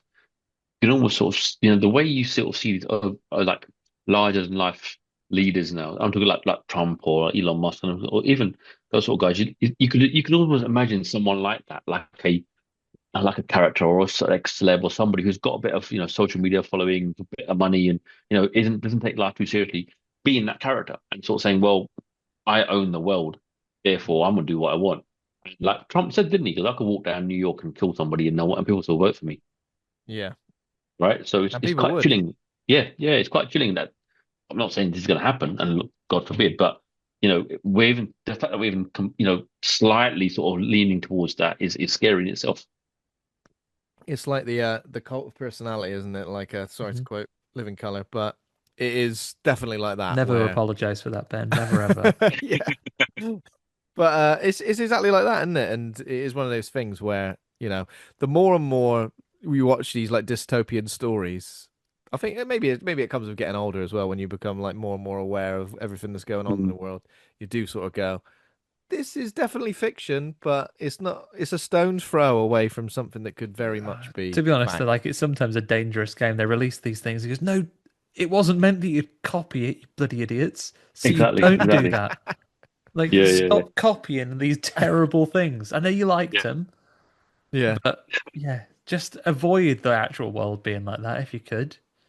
That's the thing, right? Because like you look a lot of it, like when you look at sort of that dystopian sort of thing that we're talking about, um, there's parallels to 1984 as well, right? In so much of the story where you've got like even Mark Hamill's character is kind of like big brothery. The TV's being, it's being um televised everywhere. There's all this control going on, and again, it's like this dystopian view yeah. isn't so far from what we have read about or know about, and we keep quoting the world we live in. I was like 1984, we're being monitored, we're being watched, we're being controlled. And it's almost like, oh, man, this is a bit too close to home. Yeah, and the same, like it's the rhetoric of you see suppression. If you look at Yeah, like yeah, 1984, so what, a book from 1948 Mhm. talking about the truths or the accepted truths that the government agree are happening being rewritten yeah, based on their political will and being able to maintain their systems of control. You look at specifically, we see what we understand from this. We learn some history from Ray a bit later. His father is killed for yeah, being into forbidden music and forbidden literature Yeah. and yeah, yeah, yeah, yeah. not agreeing to Like toe the Fahrenheit line of four the or five. Is it message. Fahrenheit 450 Fahrenheit now? 451 is about book burning, yeah. Yeah, yeah, yeah. Yeah. So it's pretty much that sort of stuff Yeah. is in it as well. And you're right. It's that again the parallel with 1984 and other things like it's the absolute control and absolute power, and then the not only the mass surveillance, but that manipulation of what you can and can't do, what you are allowed to listen to, or read, or whatever it is, and just the propaganda. So there's people here who probably in this film, you see the people that are walking by. Oh, sorry, as you walk by, they're standing there. They're numb to it all. They're like, okay, that kid's gonna die, and they're watching that kid Yeah. probably gonna get shot. And they're like, well, okay, this is normal life now. We're used to this. This is, we don't know Yeah. how many long walks there have been, but this isn't a scary thing anymore to them either. So they're numb Yeah. to it as well because I feel like there it's have crazy. been, sorry, man, I was just going to say, I think there Right, have been a okay. lot of long walks, haven't there? Yeah, Because yeah, yeah. they say something like, oh, after every long walk, there's like an uptick in productivity. Mm, They say like an epidemic of laziness, don't they? They say that, that's right. um, Yeah. where almost like they're pitching the blame on like just the average people for not working as Yeah, why they're the on Twitter saying no one wants to work anymore. no one wants to bloody work these days. Everyone wants to work from home. Get in the office. We come on, give me a chance. Um, So yeah, that in itself is pretty intense to Yeah. sort of be dealing with, isn't it? Um, but yeah, so there have been a lot of long walks, but also like Mhm. there's this promise, isn't there? Almost like there's a promise that after each long walk, we're finally gonna get normal life back. We're gonna finally gonna get back to the way things were. But obviously, there have been so many long walks Yeah. that it isn't happening. There might be that uptick, but it's not for long. And Mm. at what sort of what do you have to lose for it? You have to lose like 49 lives every single Mm. time, And and young lives as well. we even learn during the course of the thing, the wish that you're allowed for is not allowed. It can be anything, but it can't be anything which changes government policy. You can't be a Yeah. policy, yeah. Yeah. You can't say Exactly. you're not allowed to go no more long walks, actually. Yeah. Forbidden. Oh Yeah. yeah. See, Exactly. I was Exactly. thinking it was maybe going to go in that direction, Or the but long walk is just a nice 10K that everyone has a lovely time. yeah, yeah, Yeah. yeah. You sit down and then go. We'll But do a even lot. then, like when you, sorry, go on. No, you go on, man. It's all I good. was gonna say, even when you sort of talk about the way it's structured, this whole long walk, and the way they keep doing it over and over again. Again, it's that element of you're resigned to it. You haven't got a hope really because they talk about, okay, no more long walks, maybe, or one more long walk, and that's it. But it happens again and again because that's the only way to retain control. Mm. And again, you see the kids that are walking up for it and signing up for it and stuff. There's something in the fact that the kids, again, I've not read the book, but the fact that it's kids doing it, not adults, right? Yeah. Yeah. And the young guys, that's for a reason. Maybe the population control, we don't know. But again, I've not read the book, so I don't know. But there's this element of, well, we know what's best, so do as you're told, Mm. versus you can't become better humans, right? You have got no hope. This is your life, and what we see in a long walk is probably may have been weirdly the best couple of days in terms of hanging out and having a conversation and talking about stuff that isn't stressing you out, weirdly. Yeah. Yeah. And we see it part of the thing because it is, again, you get so many of these hints towards the bigger world. Mm. At some point, where they begin to start like speaking out against it and saying, "Oh, fuck the long walk," Yeah, and then someone says, "Oh no, you can be like executed for slagging off the government. You can be done for sedition." And they go, "Well, what are they going to do? We're here, and most of us are going to Yeah, die yeah, yeah. anyway." exactly. Basically, either they're not going to stop the spectacle by shooting us in the middle of this thing because it's more important that the long walk happens. Like they know Exactly. that the people who oversee it are not stupid, and if at this point there's what 15, 20 of them left. Yeah, When we have this scene where all of them are shouting, fuck the major, fuck the long walk. They know yeah, if those soldiers were to shoot 20 of those people dead right now, that is actually creating more of a risk that your general population would say, that's not fair. We're going to Yeah. rise up against this, which would indicate that maybe the government, they can keep things in control, but they are not confident in their ability to control things if everyone was just to go, well, no, fuck you. Mm. but even on that, that's a good point because you're almost sort of hinting to the fact that people want to see them die, but not for no reason almost. It's like, well, we paid good money to see you die. We're gonna Yeah. get our money's worth, or we've, subscribed to this channel, whatever. I don't know how to watch it, right? It's almost like, well, we want to watch spectacle. We want to see you die properly. And it's just like, again, you look at sort of the cost of life these days, and there's so many people being killed needlessly in gun crime in America, blah blah. And it's normalized, like that school shooting the other day in America. It didn't make the main headlines, Mm. right? It was like, oh, okay, another school shooting. Okay, well, we're used to that now, and it's almost normalized that it's okay for a school shooting to happen because these things happen. And then same with this film, they're like, well, we want to see more death. Don't stop it. We Yeah. want to see it properly. We don't want to see it. Yeah. We don't want you to cheapen it for us. So I'm not sure if it's a Joseph Stalin quote or a Command and Conquer Red Alert quote, but the death of one is a tragedy, a death of 10 million is a statistic. Yeah, Yeah, there you yeah, go, man. yeah, But Yeah. I think you can tell everybody listening along here. I think we've all been quite deeply affected by this yeah, film. It yeah. was a film that we Yeah, yeah, like. definitely. I don't know about you two. I sat quite quietly while those credits rolled after this one. I think a powerful movie. For the benefit of people following along with things. Again, difficult for us to do a blow by blow because it's a new film we didn't have credits in. should we maybe look at some of the notable losses we get Yeah. along the Yeah, way? Maybe like yeah, Curly to begin with, who is yeah, visibly the youngest kid we see starting, right? yeah, yeah. He's the kid in Jojo Rabbit, isn't he? Yeah, you're Is right. He he? is, yeah. Yeah, yeah, And I guess this is another good thing because obviously we kind of understand his backstory without really having to spend any time with him at all. It's like mm, you're definitely not 18, you're not a day over 16. So that's made us already think, okay, so he must be extra desperate to like get out of whatever situation he's in by mm. signing up for this and lying about his age. But yeah, so he gets like is it like cramp? Is that what he gets? He calls He it a calls Yeah, it a Charlie yeah. Charlie horse. horse. What is that? I don't know what. I know Charlie horse is a It's very got its own US thing. Wikipedia page. Apparently, it's a very painful involuntary cramp, Oh wow, most okay. commonly occurring in the legs. There we go. We've all He's got a dead experienced that. leg. He gets a bloody dead leg. I think, come Yeah. on, mate, walk it off. But no, and again, maybe that's just show like how young he is. You know, the fact that the pain for him is like overwhelming in that instance, and he's obviously not Mm. ready for this particular thing. Um, Yeah, and yeah, and he gets killed. And I guess the first instance of him like of us seeing someone die is pretty extreme because we actually see like his head blown apart, which He like is yeah, shoots his jaw off, right? And yeah. yeah. I guess maybe we didn't necessarily. I mean, I don't know if you expected the violence to be like that in this. It didn't necessarily feel like it was that kind of film, I but didn't think it was going to be that graphic, but it was. Mm. yeah, We don't like. I think in other types of films that want to shy away from that brutality, you wouldn't raise an eyebrow if it was you see the reaction of the other boys and then you see someone at a distance having been shot, but it doesn't shy away from it. no, Mm. You Yeah. see him shot.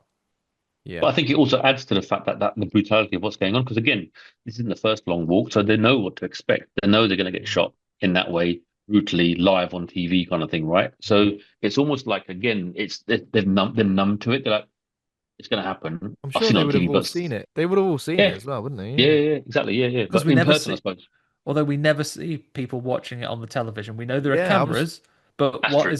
what does this look like on what does this look like on television? Do they Yeah, that's cut to true. commercial? Do they cut to a screen of the boy? Did they show something different? Is it like when you watch the wrestling on a Saturday morning and they freeze the frame before someone gets hit with a chair? Oh yeah, What's the deal? it Yeah, goes true. black and That is white when true. it's when there's blood. So But it's we're all seeing it unedited and live. Like you don't Mm. know. We know what this government in this world is capable of. They could present it in a very different way on television. yeah, absolutely.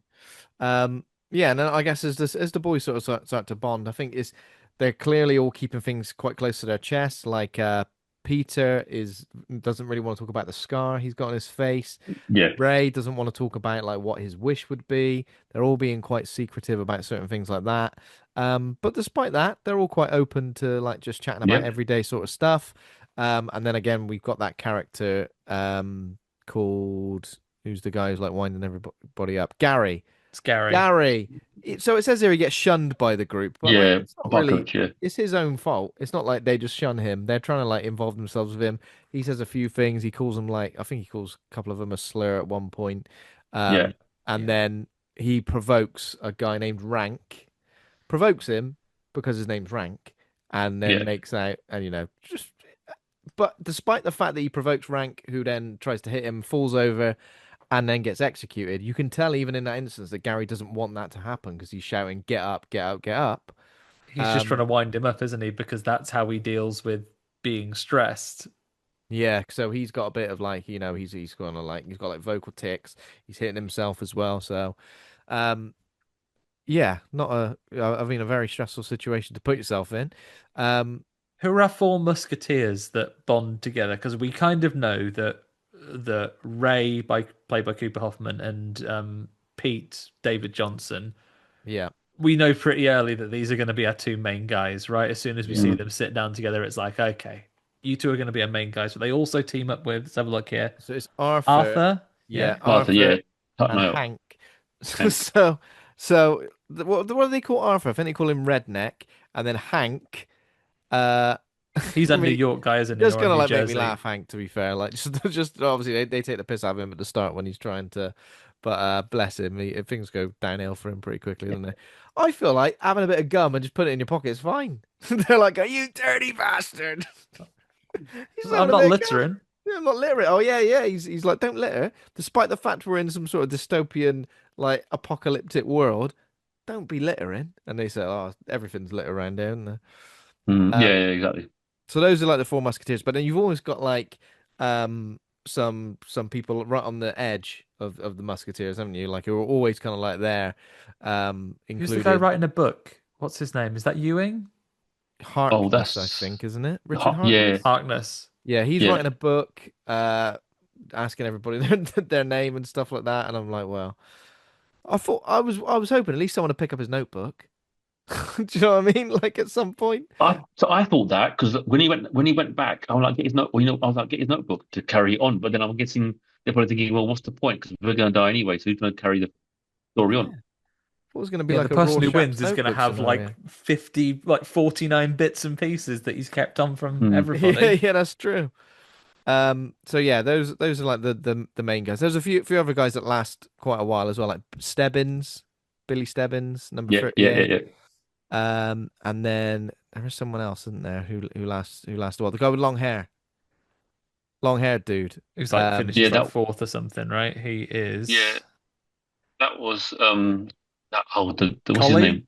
Joshua Ojic plays him, Collie yeah, I think Parker. that's right. I think that's right. Yeah, Again, I was thinking he's got to be odds on to win. He seems pretty determined and strong, but it's crazy, isn't it? Because how quickly certain characters who maybe you back seem to like break down. Like Stebbins obviously was seen like pretty much like a favorite. Then he just got a cold halfway through. Yeah, It is like that when he was going. yeah, I haven't had a cold in 10 years, and then suddenly I have. That stuff always happens, doesn't it? What's that? You're getting married. You're gonna have the flu. worst flu of your yeah. life. You're gonna have the shits as well. I again got to talk about the shits. I didn't expect them to be going. I just thought You'll it's get toilet break. you get a toilet break or something. No, you got to do that while you walk. You got to do And it. they Yeah. literally like it's the dehumanization of these boys. That people are actually shouting to Yeah. them like, "Let it run down your leg," like Paula Radcliffe in it, but like not just to win a medal. Gary To Lineker in 1990. No, no, yeah. But again, like it's logical. Like, what are you gonna do? Like he's sitting there thinking, I need to do this. Yeah. And but if I stop, I'm gonna get shot, Yeah. right? And yeah, it's a mad scene. And but again, it does the tension thing well. It's like, mate, pull your trousers up and go. Don't worry about it. Just you're Yeah. gonna get shot. You know? Why would And you ever then want to die for that? I feel sorry for the guy who like we didn't really spend any time with at all until they went, he's got the shits and Yeah, he's got the shits to death. yeah. He's done. He's done for. I just thought, imagine auditioning for that part. I want to play someone the part earlier of the guy. still falls down and has like a seizure, don't they? Like I think it's the Oh yeah, that was second someone person else. we Yeah, see yeah. die. Like a guy Yeah, just collapses, has a yeah, seizure, and the guys just have to go. I guess he had something that he didn't declare Didn't declare yet. Well, maybe yeah, somebody didn't declare. Maybe or somebody you didn't weren't even know. aware of. Because you never yeah, push your. yeah, yeah, yeah. Who pushes their body to these limits? Like nobody How Yeah. often does. do you see people collapse during like a sporting event or a race? Very Yeah. fit and healthy people who have like a heart defect or something like Mm, that. It Yeah, happens. exactly. Yeah, yeah. and I think when you it's good how like you get to meet the characters at the start, and then you almost like but most of these films when you see an ensemble cast, you kind of latch onto one or two characters, Mm, because you sort of think, well, they're gonna obviously you know the main two that were going, but there's always a periphery character. I think apart from the Four Musketeers, I think they yeah. did well with sort of dotting around all the other characters to give you a sense of they're all in it together. It's not just about Yeah. the four leads and then the rest are making up the numbers kind of thing. They've done that really, really well. I Mm, found watching the film throughout, you're almost like obviously you want them all to win. Right? You want none of them to die. But when they die, again, because it's so brutal, you almost like, I don't know, I'm gonna sound really bad when I say this, but like almost like it's like saying, well, you knew what you're signing up for. Yeah. yeah. So Yeah. where's the shock? Where's But the that's the shock? thing. I guess that sort of stuff happens in anything like this, like battle royale, like the Hunger Yeah, Games or anything like that. There's always a moment of realization there. It's like, oh, it's real. We yeah, keep Like, we exactly. keep we keep coming back to these parallels, but we don't get it in this film. But one of the most heartbreaking bits of Battle Royale is that there is one of the students, and I forget the name now because it's been so long since I've seen it or read it, but mm, one of the characters who is an incredibly capable guy, and he actually gathers up a couple of their friends and he works out a plan to escape, which would work, which would work, Mm, and they almost execute it and almost get away. and then one of the kids that is playing turns up and just gets them Mm. because they disrupt the plan, and it is heartbreaking. And we don't get an attempt to escape. The only people that attempt to escape basically check out of the game, try to run away, and are very quickly shot dead for it. There Mm. Yeah. feels like they have, and they allude to it. It's like there is no way to escape from this thing. They have it so well buttoned up Yeah. that there just isn't a way to escape from this game. So Mm. it is just once you're in it, and they imply Ray talks about the last day to back out was yesterday. So it is positioned as a full voluntary thing, but yet the boys when they're walking discuss everyone volunteers, and I Yeah. imagine no one backs out either. No. Yeah. And I Yeah. guess Yeah. Because that's And that's the even because though thing. even though officially you're allowed to, because it's all meant to be voluntary, I mm, imagine it's one of those things, and it's never expressed out loud in the film. But I imagine if you don't put your name in, you are in some way disgraced or put on some kind of list or what yeah. have Yeah. you.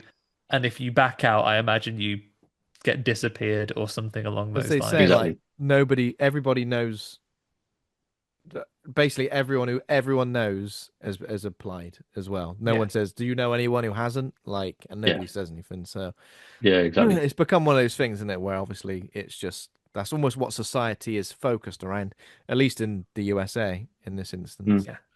Um, so yeah, obviously that happens with Gary and Rank.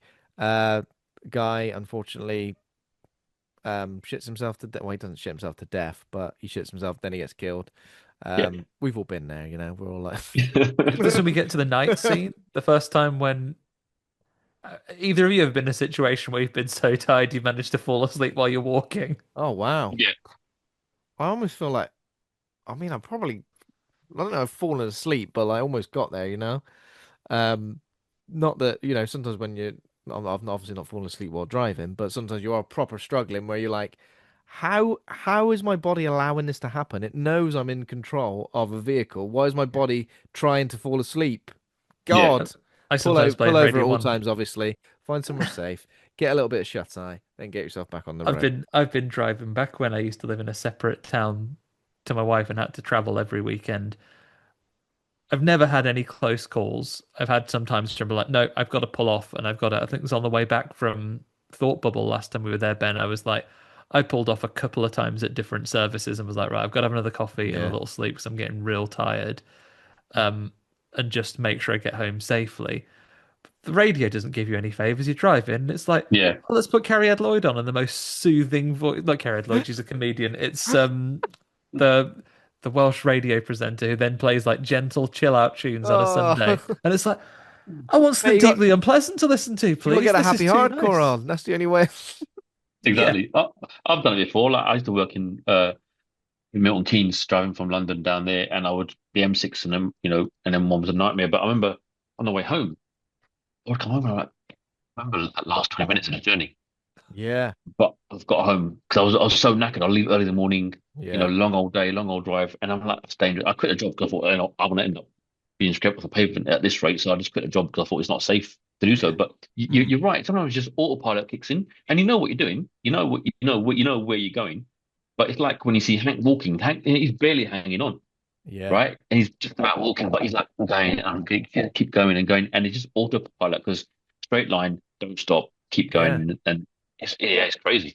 and then Pete Manages to get into a effectively shy. saves Sorry. his life here, right? Because he Yeah, basically allows Ray to sleep on it, and he said, "Oh, you've been doing this for hours. Mm. You've been sleeping to the point that he's dreaming."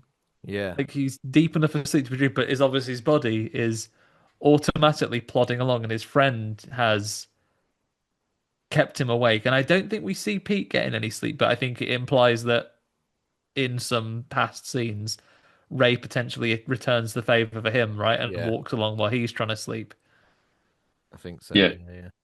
Yeah. Because obviously when he's having dreams, we see a little bit of a flashback with Ray at, at home with his mum, and then that's when obviously as time goes on, we find out a yeah, bit more about his dad and how his dad died, and his dad died because he was, as you mentioned previously, listening to music, reading band like books and stuff And like then that. And it is was a political opponent to the major, right? And yeah, is basically a says, right, political you either say opponent. you're going to be on my side or I'll kill you. Yeah, Yeah, and he exactly. goes, "Nah, you're right." Takes the ultimate sacrifice, isn't it? Like you could even just go, "Yeah, I am," but And have your fingers crossed. there's a good debate here as well, isn't it? Because Ray sees his father as a hero because he stands up for who he is, and he even Yeah. says like his final words are calling to Ray, saying like, "Remember who you are and what you Mm, stand for." Mm. But Pete has a sort of counter to that point. It says, "Well, he was your hero, and he was your hero, and he died standing up for, but he wasn't stupid, and he knew that choice mm, would basically mean leaving you, and he did that." Yeah. yeah, and, And and it, I think it's quite brutal, isn't he? Because clearly Pete's character is quite worn down. You know, he's had his own issues, and we understand from his stories. You know, he's sort of bounced from house to house kind of thing, and been on the brink of all sorts. And I think he's probably sort of thinking, man, your dad chose to leave you. He could have just sort yeah, of said, yeah. okay, fine, and live with his family and be Talk happy. about But that. Yeah. and it's almost like, well, you chose to do. He chose to do that. How can he be your hero? And I'm thinking to myself, how staunch of a support of your beliefs you have to be to sort of say, Mm. I'll take a hit and then leave my Yeah. wife and kid And then when Ray it's almost ends up just doing the obvious thing anyway. It's not like yeah, what he's doing is necessarily. I know what his plan is eventually because he does reveal to Pete that his wish is going to be for a carbine is to get hold of that weapon and to mm, immediately kill the major. And then of course they say, yeah, well, you can't do that. You'll be shot on the spot. And he's like, well, it's actually we don't know what that territory is because it's never happened. A winner has never immediately killed the major, so we don't actually know. Like, yeah, will that Yeah. person be protected or will that person be immediately punished? And that's a mm, question mark that lasts all the way to the end of the film, isn't it? And It's into the credits as well.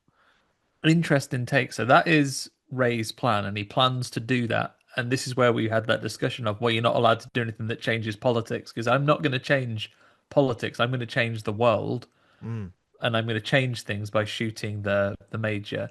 And Pete, in he doesn't make a secret of his wish. He yeah, wants to use the money and his wishes to make the world better. He wants to take the money and do something incredible. And we hear about past wishes that included an elephant. We have like people who have frivolous wishes, like, oh, I'm going to wish for 10 naked women because it'd be creepy if I had to just pay for 10 naked women with all my money. He goes, well, how do you think they're going to get them for you? They're going to pay them. He goes, oh, I didn't think of 10 it as like that. well. Why stop yeah, there? If this is your wish, mate, why stop there? 10? yeah. 11? But Do you yeah, think like you could make funny. unreasonable wishes? Like, could you embarrass the major? Said, right, I want you, the major, to give me a gobby right now. Bearing in mind, I've been walking for 300 miles Yeah, exactly. and I'm I covered mean, in shit. Would he have to do that because it's your wish and it doesn't change policy? Well, he gets what he wants. coming Jesus. coming soon in a long walk part two. Yeah. Pete talks about his past as well, then he reveals like how he got his scar, and Yeah, obviously what he was an orphan, but is that yeah, right? An orphan is his An parents orphan that used to get died. into fights, and then one day Yeah, he started a fight with someone who was dead good at fighting. yeah, yeah, started a fight with the wrong person, and then he essentially like made it his mission essentially to just see the light and everything. He pretty much says that just see the light and yeah. It does. everything. Yeah, Which is, pretty admirable considering everything he's been through and obviously the state of the world and everything. You could go one way or another, and he's decided I to really go. like the message that Pete's character has here because it is like, because he says, like, I made this decision. I had a terrible time and I could have been killed and I have faced all these things. So I made the decision that I'm going to try and Mm, make the world better and try and see the light in things. yeah. And he And goes, with and it's his fucking wish, hard. It's really hard. yeah. It, It is. Yeah, and he says about his wish, he's essentially going to try and help people who are similar to him yeah, or in a similar position to him as well. But then he does also say, when I get too tired, I'm just going to stop. yeah. yeah. And I'm it's a just, funny one with him. Yeah, it's funny with him because like when he's clearly got this outlook on life where like he's been to rock bottom as it were. He's been where he's like given up on life almost. And I wonder if like he's probably going through it as like just absorb it all. This is my last walk. I mm, may not make it to the end. Just take it all in, and just enjoy. whatever you can, what's left of society that's worth enjoying. And I think film needs that sort of character. And again, I want to read the book now because Yeah. there's clearly a lot going on. But clearly, it's written in a way where you need that sort of character. Otherwise, it's such a dark, bleak film, Hmm. without that commentary by him. Mm. Yeah. Yeah, yeah, So absolutely. a lot of people, we mentioned this before, we lose a lot of characters throughout the night. People we didn't know so much. You will have seen them in scenes, but we maybe didn't have so much of their backstories Mm. explained. I Mm. think probably as the film goes on, Ben, keep me honest if I've missed any huge points, but I think it's the loss of Hank maybe next, which is the next major Yeah. character, and I we Yeah, think see his spirit is kind of broken, right? yeah. yeah. And I that's the think it, thing, right? Is a lot of the kids in this film, it's their spirit breaking is the most heartbreaking bit. You know they're gonna die at some point, but it's the way they go. It's the way the spirit gives up. It's the way, like, was it Harkness whose ankle was broken? The writer has like his oh foot yeah, Yeah, is God, yeah, that's brutal, like isn't it? Yeah. swollen and he's like right. twisted to the side. Yeah, it's real Exactly. bad. Yeah, yeah. And again, you're looking at that thinking that they're breaking down, and you know it's weird because it's one part of it is you see the mental breakdown, you see the physical breakdown, you see them just giving up, and there's nothing else left to give. Same time, there's so much mental strength in this film to keep going, to keep your friends nearby you, to keep that vibe of like let's keep going, Four Musketeers, whatever that sort of thing. Yeah. And so it's weird how they've given that story so much time on a film, which is you know there's Mm. not a lot much going on apart from a walk Yeah. formation, right?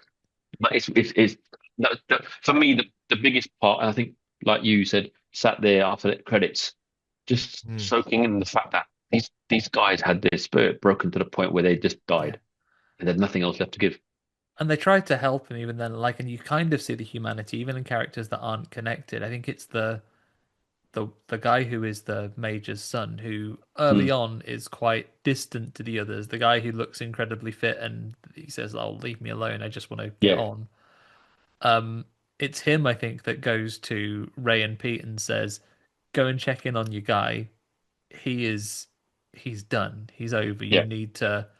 Like he needs you, and they go over and they're able to keep him going for a little longer, right? They go over mm, to Hank, and you see that he is like he's got the 1,000 yard stare. He's not even seeing what's going on anymore. And when he finally does, fall down and is unable to walk anymore, and is shot. Oh, this is brutal because he goes towards one of the tanks and they shoot him, and they're gonna leave him. They're not gonna execute him. They're gonna leave him to Yeah. they're going to leave him to bleed out because he they're going to leave him to bleed out because he's rushed the tank and they want to discourage that. Yeah, yeah, yeah. yeah, Well, yeah, almost yeah, yeah, punish him for exactly, that, yeah. yeah. And again, that is brutal because they was like, they're not going to shoot him, just let him go, just make a spectacle of him almost. Yeah. Yeah, making a spectacle of him and leave him to just die in the Yeah. road. And who is it that goes back from and almost gets killed as a result? Is it Oh, it's It's Arthur, isn't what's it? his Yeah. face? it's their Arthur, religious yeah, Arthur, friend, yeah. isn't it? He Yeah. ju- he yeah, just yeah, he goes back and then obviously and then Ray goes back for him as well. And Like it's and all he pulls Arthur away and says like he was already dead. You can't yeah, yeah, yeah, yeah. He was already you dead. you'll die as well if you don't yeah. keep Yeah. moving.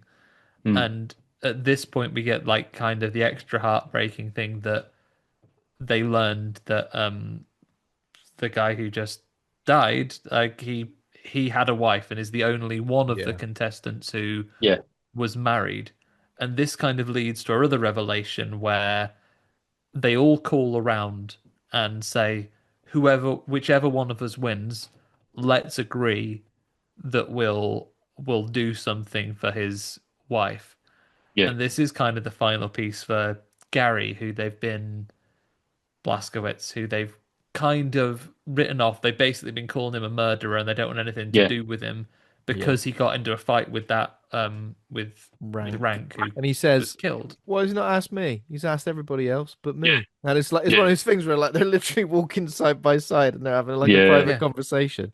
yeah. Um, I mean, But you can see his guilt in there because like yeah, you can almost sort of see well when it happened. He's like, oh, they said murderer, and yeah, it's been eating away at him the whole time, yeah, and he's almost like, I want to make sure that um yeah, you you don't think of me in a bad way because he's probably thinking this is how we remembered. Yeah. I want to die being thought was a murderer, almost, you know? Yeah. Yeah, He he's had the does. villain cut, hasn't he? Like on a reality Yeah. Yeah, show, he's like Nasty Nick. yeah, exactly. Because he says something like, my dad always said it was good to have a couple of buddies, you know, it's good to have a couple of buddies. And he feels like Yeah, he's just absolutely messed it up already. Like yeah, Yeah, he's there, but he's not, he's just already been like outed for, and it's a yeah, great moment of like kindness from Ray's character here to actually kind of forgive him and say, yeah, I get it. Like we got off on the wrong foot, and I get it, and I understand, and I'll talk to Pete and the others, and I'll tell them that you're all right, yeah, and that you want to help if you win. And then he makes his decision, right? He yeah. has a knife on him, and in another film, in a lesser film, he has a knife. Maybe he uses that I kept thinking to that as be he a got villainous closer and closer character. to Ray, I just kept thinking, is he gonna like just like I thought that. Yeah, stab him in the side or something like that? Like when he, I don't know, or maybe even Pete, just because he was almost the one who kept calling him a murderer, you know. But yeah, no, he decides to take his own life. He turn what you know, mm, he turns and faces him, doesn't he? He says like yeah. It does. Yeah, it's almost like he wants to haunt them with his death the same way he's haunted by Ranks, doesn't he? Yeah. Says Um, I'll always be with you now. Like maybe he wants to be part of that. I don't know whether he says it yeah, maliciously almost like because part he's of the reached the end of his limit, or he's making that choice to take himself out of the race and say that he wants to, that he is finally with them as a buddy, and he yeah. They plunges the knife into his own neck. Did they shoot? Did they shoot him, or the fact he's killed himself? Do they let him go? they let him, if I remember correctly, I think they let him go because I I'm think not sure, yeah. that scene is quite important where that it's almost like he's sort of said, "I'm going on my terms because of the fact that Yeah. I've been accepted, and I think that's all he could take anymore. He couldn't take he couldn't walk for any further, knowing Yeah. that he may fall foul of them again. Hmm. And he's almost like, well, I'm your mate again. I'm a mate now. I'm going to die at some point. I want to die on my own terms. I'm not, that sort of thing. And it's quite sad because he's like, there's nothing left for him to do. He's got no Yeah, motivation to carry on anymore. he's a flawed character, and I think it as a film as well. It kind of because he's definitely like we as an audience think, oh, you're the baddie, and if Yeah, someone's gonna turn on the others or try to cause someone's death, it's gonna be you. exactly. And we might as well be the people walking along with them because we've thought badly of him this Yeah, entire Yeah, time. yeah, definitely, exactly, yeah. exactly. Um, Yeah, it'd be interesting. so there's an interesting bit where they talk about obviously Ray eventually seeing his mum when they get closer to the Yeah, town. And obviously a few of them say, "Oh, that's going to be great. You're so lucky you're going to see your mum." But Pete kind of puts this doubt in Ray's mind where he says, "Actually, I feel like it's going to be worse. I feel like if you mm, see your mum, like everything's just it's going to be so intense." And that's almost that, and that pretty much is exactly what happens, isn't it? yeah, So we've got Ray, Pete, Billy, Arthur, Collie remaining. Billy's like ill. He's got like the sniffles, shall we say? And he's Yeah. fuming about it. Don't blame him.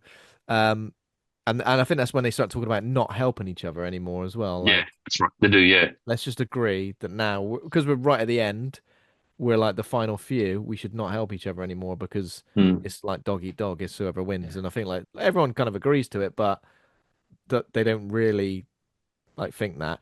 Yeah. Is And does Ray's Ray... shoes collapse at this point, right? Oh my God, yeah. Well, Ray's yeah, shoes collapse. He's like, oh, my shoes are gone, and someone says, you better get Take them rid of them. both off. Don't have just Oh, yeah, one because they'll fuck you over. Like the nail from where you've lost the bottom will go yeah, through yeah, your it'll go foot. through your foot. Does it? Ray has a bit. He like has a bit of a go at Pete as well. Like where he says, like, "Oh, you I piss off." kind of You. like this that Ray isn't like, oh, you're the main character, so you're the one that's sound and nice to everyone. Like Yeah, he a couple of times, like in the night, goes, "Oh, you're just the same as the others. You're trying to get at me." yeah. yeah, And And he when he goes, sees his "Oh, mum, he actually, has I'm a sorry, breakdown. I didn't mean that. 5 minutes yeah, ago, that was me when. That's like it's like you're not hungry when you haven't had a Snickers moment. Yeah, yeah, I yeah. know, It was. Ben. That Like I'm sorry Yeah, about that. when you've been struggling through your Tomb Raider anniversary games, Ben, I bet you've said things to Lara Croft that you regret moments later. Things that I definitely don't mean. Laura, you stupid bitch with your square head. And then a second later, when you found that secret, you're Sorry, like, Laura. "I'm so sorry. yeah, It's yeah, not what I'm yeah, like. Please." You're like bloody Gary stabbing You could yourself in take it the out on throat. Laura. You can swan dive of anything to your death. Yeah. yeah. Yeah, I know how he feels there, but he does apologize straight away. Yeah, when he does walk through the town and see his mum, like pretty much everything they said was going to happen He's like, happens. I'm He so like Mm, sorry, I've made a he mistake. just looks like mm. casual little wave to start with, like Yeah, she's a co-worker or something, not like it's his mum. yeah, Oh, yeah. And he goes, "Ah, no, I'm so And he sorry." almost runs to the side of the road, and if he stepped onto that pavement, they Oh would have yeah, of shot him. course they would have yeah, shot yeah, him. yeah. Yeah, And I think that's why Pete probably felt remorse because he's like, fuck, I've caused this doubt.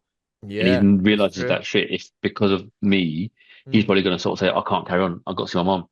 And they'll shoot him. Whereas he's like, no, you've got to win, man. You've got to keep going kind of yeah. thing. So hence the immediate apology, I reckon, because he was Mm, like, get your head back in the game almost, you know?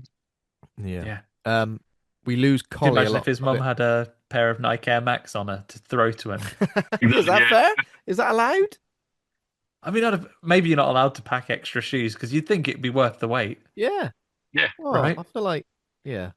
Um, so Because you then, could do a 10 seconds, especially you had a pair of Velcros, just slip them on. Yeah, yeah. Check him on, mate. well, that guy's like tying his laces for ages near the start. Um, so Collie, again, Collie, someone I thought that maybe was a favorite. It all happens pretty quickly for him. He goes and tries to steal a guard's rifle, shoots the man. Um, he's there's a few more seconds here where I feel like he's got more time to even shoot the others, but he Shoot kind more of doesn't dudes.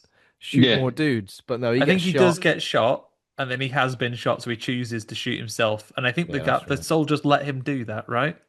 Yeah. Yeah, yeah. It's almost like we know what you're going to do, but we're going to kill you anyway.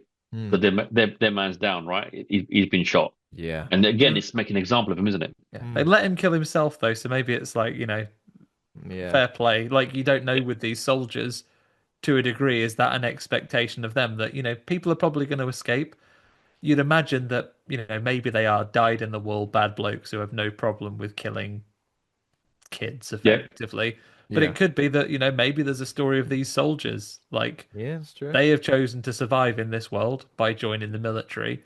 And then you get told, well, Yeah, you go got on to this trip with these kill these wins and kids. shoot them if they try and run Plus, away. you would let But your again, guard if you you would go on, let go your on. guard down, wouldn't you? Yeah, Like you would. after 5 days. Yeah, you would. You Oh would. no! But at the same time, again, not to draw parallels to real life, but there is kind of parallel. We look at states, the guys that are these ICE marshals, who've been hired as basically, bounty hunters for Mm, how many thousands of dollars per person, right? They don't care. They're going around and snatching people off the street and people that are legal living in America, and kids are being separated from their mums and that sort of stuff. They got no remorse. They got no empathy towards that. And again, it's a parallel to current society where like these guys in the films don't care they're shooting kids and they don't care what's going on and they don't care what the aftermath is. They've got full power to do what they want. So again, it's hauntingly um current, weirdly, yeah. in a sort of way, because again, a nice agent could shoot a person and say, well, they were resisting or they were illegal anyway or whatever, and make an excuse for it. And then the They way the probably current climate is, they get get away let with it. off, yeah. Yeah, yeah, yeah. Especially in a current climate where like this film obviously talks a lot about empathy and like empathy in a way is almost like not in fashion for some political areas more so than others, but like empathy is almost thought of as like a weakness. Whereas I think this film's really Yeah. good at sort of like Showing it as a strength for these shining a light on characters. that empathy and showing it as a strength, even when you've got people saying, right, loud, it's just we're still gonna just look out for each other now. Sorry, we're gonna look out for ourselves now. Mm. And even when it comes to that, Pete still can't let his friend Ray step off of that Yeah. path onto So Mm. there. he helps him, and then the same is true shortly after. After Collie goes, we end up with four. Yeah. Arthur is the next. He is there. Yeah, He comes basically to say goodbye and say, I can't walk anymore. But they both both Pete and Ray put their arms around him and they yeah, keep him walking for a little longer. And they know Yeah. that they can't carry him forever, that he Yeah. is finished. internal And hemorrhaging, he isn't he? Yeah, Yeah. Yeah. Got the nosebleeds going on. Yeah. yeah, mm. Internal and they take the hemorrhaging. time to So say goodbye to him. And he hands his cross that he's been wearing because he's a religious person. He takes his cross off and asks if they can, whichever one of them survives, to take it to his grandma. mm, Mm. And Yeah. then Yeah. And they he, say, don't they? They say yeah, that you made your friends that you wanted to make. mm. yeah, made his friends. And then they say, and then the only thing he tells them is not to look. And then he Yeah. lies Yeah. down, and they all Have a look on look. it. They all abide by I that. noticed that Stebbins looked back actually. Um, Yes, Yeah. one of them did. Yeah, right. Yeah, yeah, Yeah, the Stebbins rest does of look them back didn't. after he's been. Maybe he doesn't look It's before he's almost shot, but he like looks back afterwards. it's almost because Stebbins is next, so it's almost like that for that instance, he's looking back almost to like psych himself up to say, right, that I'm going to be facing exactly that in a second. yeah. So when he's talking to Ray and Pete, he's saying that the reason he chose to join the Walkers because he's one of the Major's many illegitimate sons. He intended to use his wish to force the man to accept him. But I think he just knew that that was never on the cards, and he's definitely got come to a point where he understands.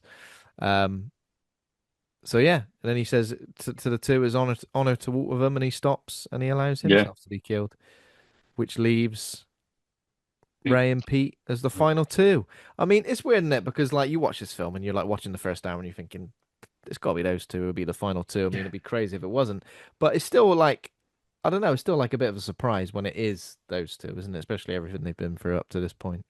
Yeah. Mm. Um, but yeah, And then they arrive at a town. What is it? So it's like a crowd watching. Sorry, Andy, go on. I was going to say, like, we'll very quickly, I'm sure, reveal what happens. I don't know what I was expecting, but I was proper hand to the mouth gasp in this final scene.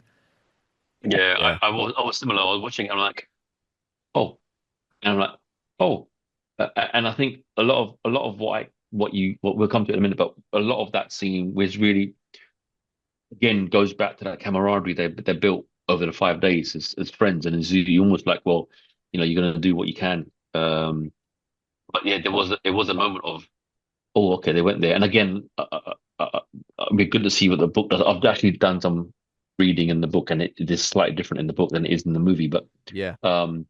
It's really really well done. That last Yeah. little scene where everyone's on the edge of the seat, right?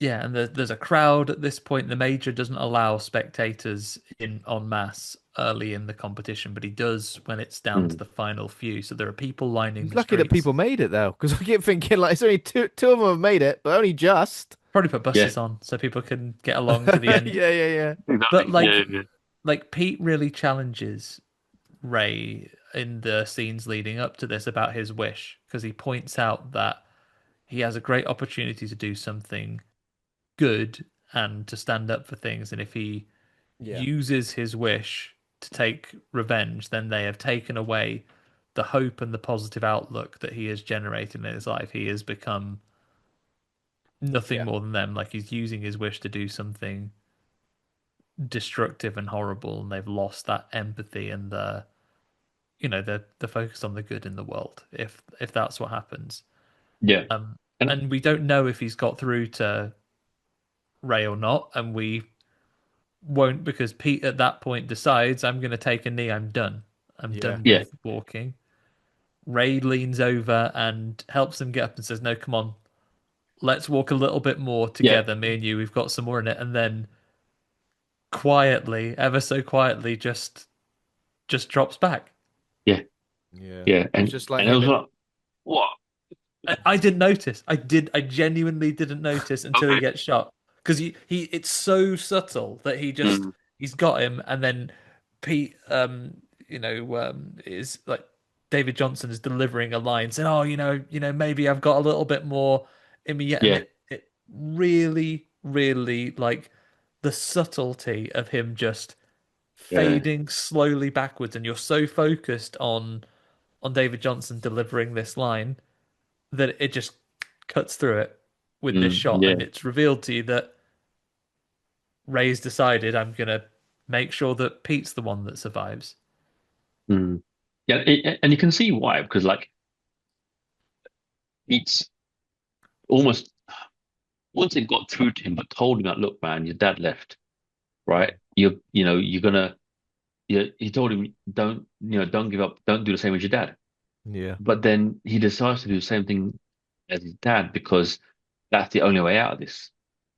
Because I'm guessing he's thinking, well, if I win, then what? I'm back to whatever life I lived. Yes, I'll get thousands or millions of pounds, whatever. I don't know what you're going to get in a wish Mhm. and that. But his wish, he doesn't care about that. He cares about taking out the major. Yeah. So That's Yeah. literally all he either cares way, he's about. not a Yeah, winner. Yeah. So Does he's he? not a winner. and Maybe as I'm much. mistaken now. Does Ray say to Pete, "I've changed my mind"? Does he say that he's gonna just stay with his mom if he wins? or Mm. is that just what Pete encourages him to do, and he doesn't Yeah, I'm say not sure. either way? I think Pete encourages him to stay with his mum and basically not make the same mistake as his dad did. What he's saying is it's all about revenge because obviously the major shot his dad. Mm. Um, and obviously, and I think that's the problem where he's caught between do I be that person, and then what's the consequence? I die anyway, right? If Yeah. I shoot the major, I die anyway. Versus, what happens, and I think that's probably why he decided to sort of say, well, I want Pete to win because Pete's probably got this, second lease of life, better outlook on life, sees the colors, all that sort of thing, right? And Yeah. this is probably why the ending becomes even more tragic for me because Pete wins. He is offered his wish, and then Yeah, we know. I think we see there's a moment of silence, and he is distraught that his friend has just been killed. And you see Mm.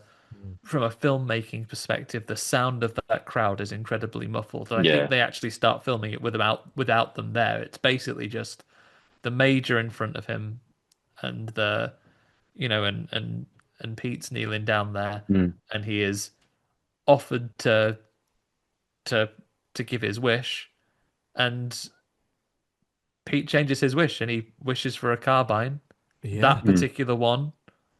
It's how the major goes, yeah, we'll get you a carbine, mate. Yeah, see you later. yeah, He's like, no, I want it right now. Yeah, and Put it in my and the hand. major is so confident in yeah, his control of the situation. He's like, he's not going to shoot anyone. He's Yeah. just yeah, won After what all he's this just money. done, He's just yeah. won all this money.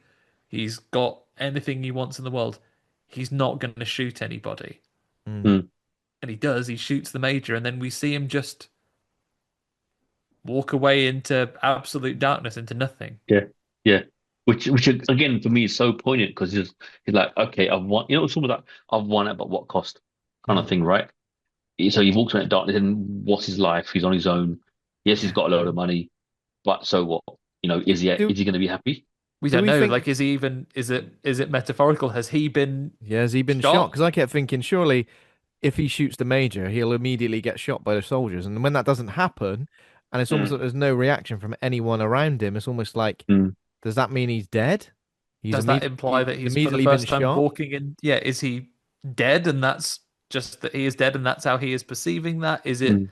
just a metaphor that he is now walking off into unknown I think it's territory? that. I think it's that more so. I think he's gone into the Yeah. unknown. But I Mm. think don't forget, even for the soldiers, it's an unknown situation. Like this Yeah. major's got so much control of everything. It's almost like, well, oh shit, he's dead. Now what do we do? Now what do we do? Do we Yeah, shoot this what's guy? next? Can we shoot this guy? Are we? If we shoot him, are we going to get away with it? Because before the major was covering our ass and saying, shoot who you Yeah, want, that's you can true. get free with it, Yeah. right? It's an unknown situation. Like if I beat King Charles at Mortal Kombat, do I become the king? Become the Who king. knows? Yeah. Yeah. Yeah, of course you do. You're King Andy. That's how it works, King Andy. Immediately abolish the monarchy. First rule, right? There we go. Well, that's the end. So before we rate the film, let's do a little bit of a quiz. I've called this quiz, Andy, as the crow flies. As the crow flies, the way I As the walk. crow flies, yeah. So let's say the long walk is 300 miles. I know it's slightly more, but I'm going to give you a distance. Sorry, I'm going to give you like two destinations, and Okay. I want you to tell me if it's more or less than 300 miles. Okay. That's it. It's higher. It's a game of higher or lower. What? Did Bruce Forsyth host something like that? Yeah, something like that. Yeah. Yeah, Play your So cards right. play cards right. That's it. Yeah, yeah. and it's like in a straight line rather than like by As the public crow transport. flies. It's Yeah. as the crow flies, public transport. So Bristol, UK, my hometown, to Perth, Scotland, where Andy Conduit Turner currently lives. Is That it is, more or less than 300 miles? I think that is more than 300 miles. More? Mal, are you gonna agree with that? Yeah, I agree. It is. Yeah. Okay. It's more than 300 miles. It's 344 miles. Is that Can it? you I thought it was believe more it? than that. I thought it Okay. was a lot more than Yeah. that. Yeah. Okay. How about this then? London to Bristol times three. Oh, okay. Oh, Thought he had it easy then. So to from London to Bristol, back to London, and then you go, you know what? Hang on. I've had a Bonus gut. bonus competitor. Karen, if Is you were is that allowed? she just dropped Ricky in, I'm gonna get another answer. If Is you that were allowed? I to thought this is cheating. What do from you think, Mal? London to Bristol three think times, less. more or less than 300 miles, I think less. as the crow flies. Do you know what's scary about this? Can you imagine? Like they walked that far. Can you imagine? That's horrific. Walking from What was Bristol Mel's to answer? Perth. Less. I think less, just about. Do you think less, Andy? What are you going for? I'm going to go more. Karen? Three times to London to Bristol to London 3 times. This this is cheating. This is this is not on. So yeah, Yeah, so that's is right. it basically Bristol to London to Bristol again and then Yeah, back? yeah, yeah, Yeah, yeah. three single Three journeys. single journeys. Back in You'd be back in London again for a second time. Yeah. Karen thinks it's 330 miles, so more than Uh, 300 miles. You know what? I think. Ah, hang on. oh, Oh, I was you've about to give the answer, you've but Mal's shaken on up it Mal's now. answer.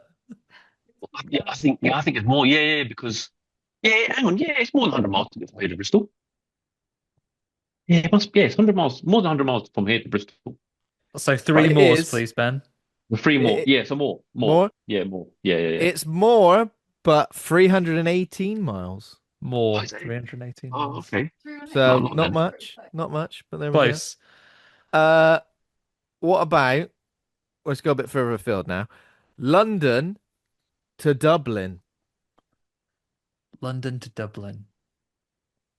Less than 300 miles as the crow Less, flies.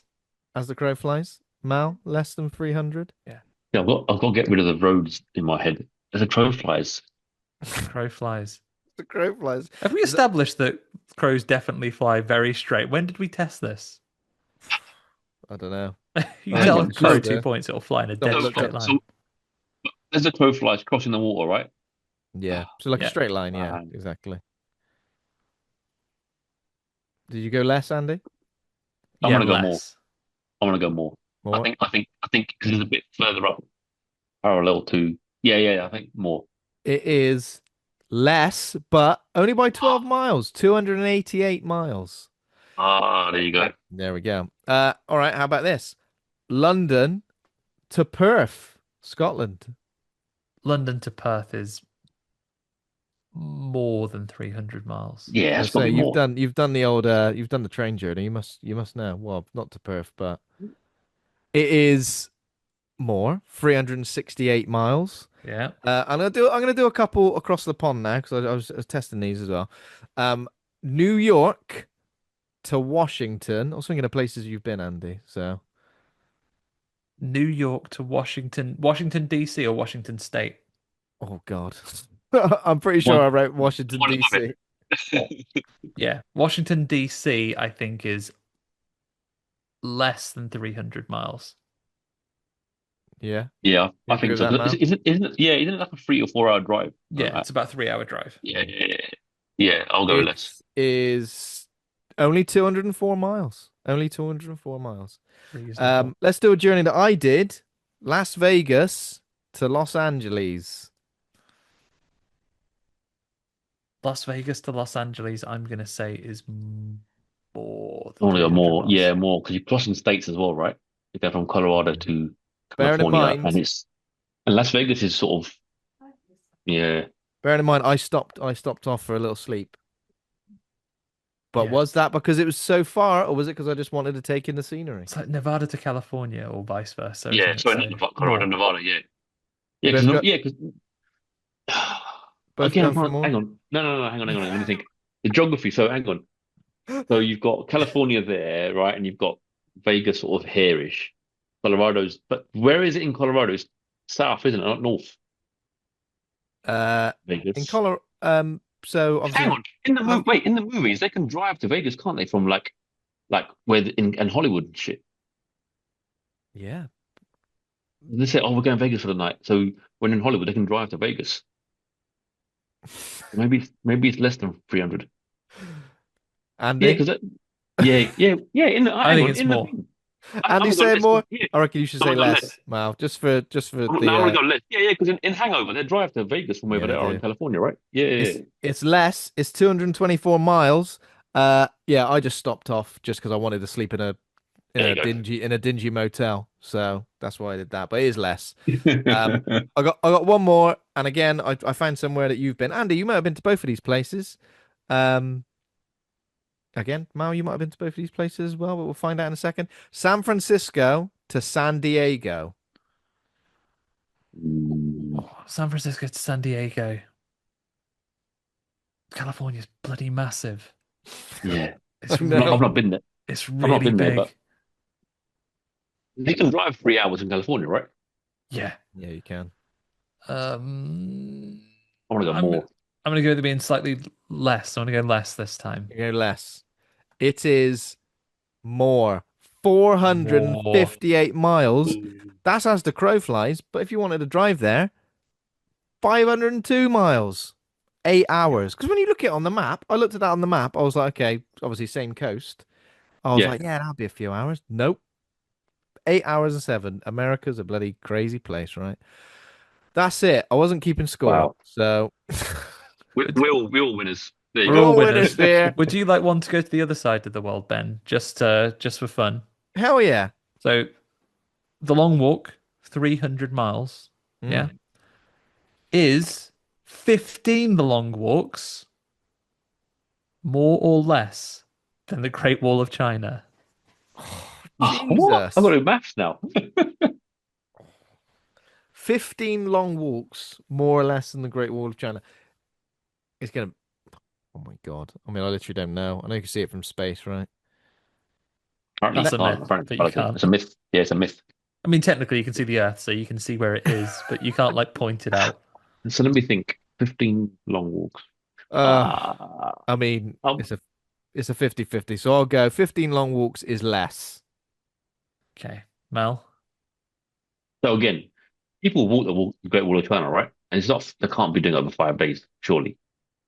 But I'll go more because you said less. There you go. Well, um, obviously, as the crow flies, so where there are gaps where it's a bit broken, then that Mm. doesn't count. You still carry on. 15 long walks is less than the Great Wall of China, There you go. um, What?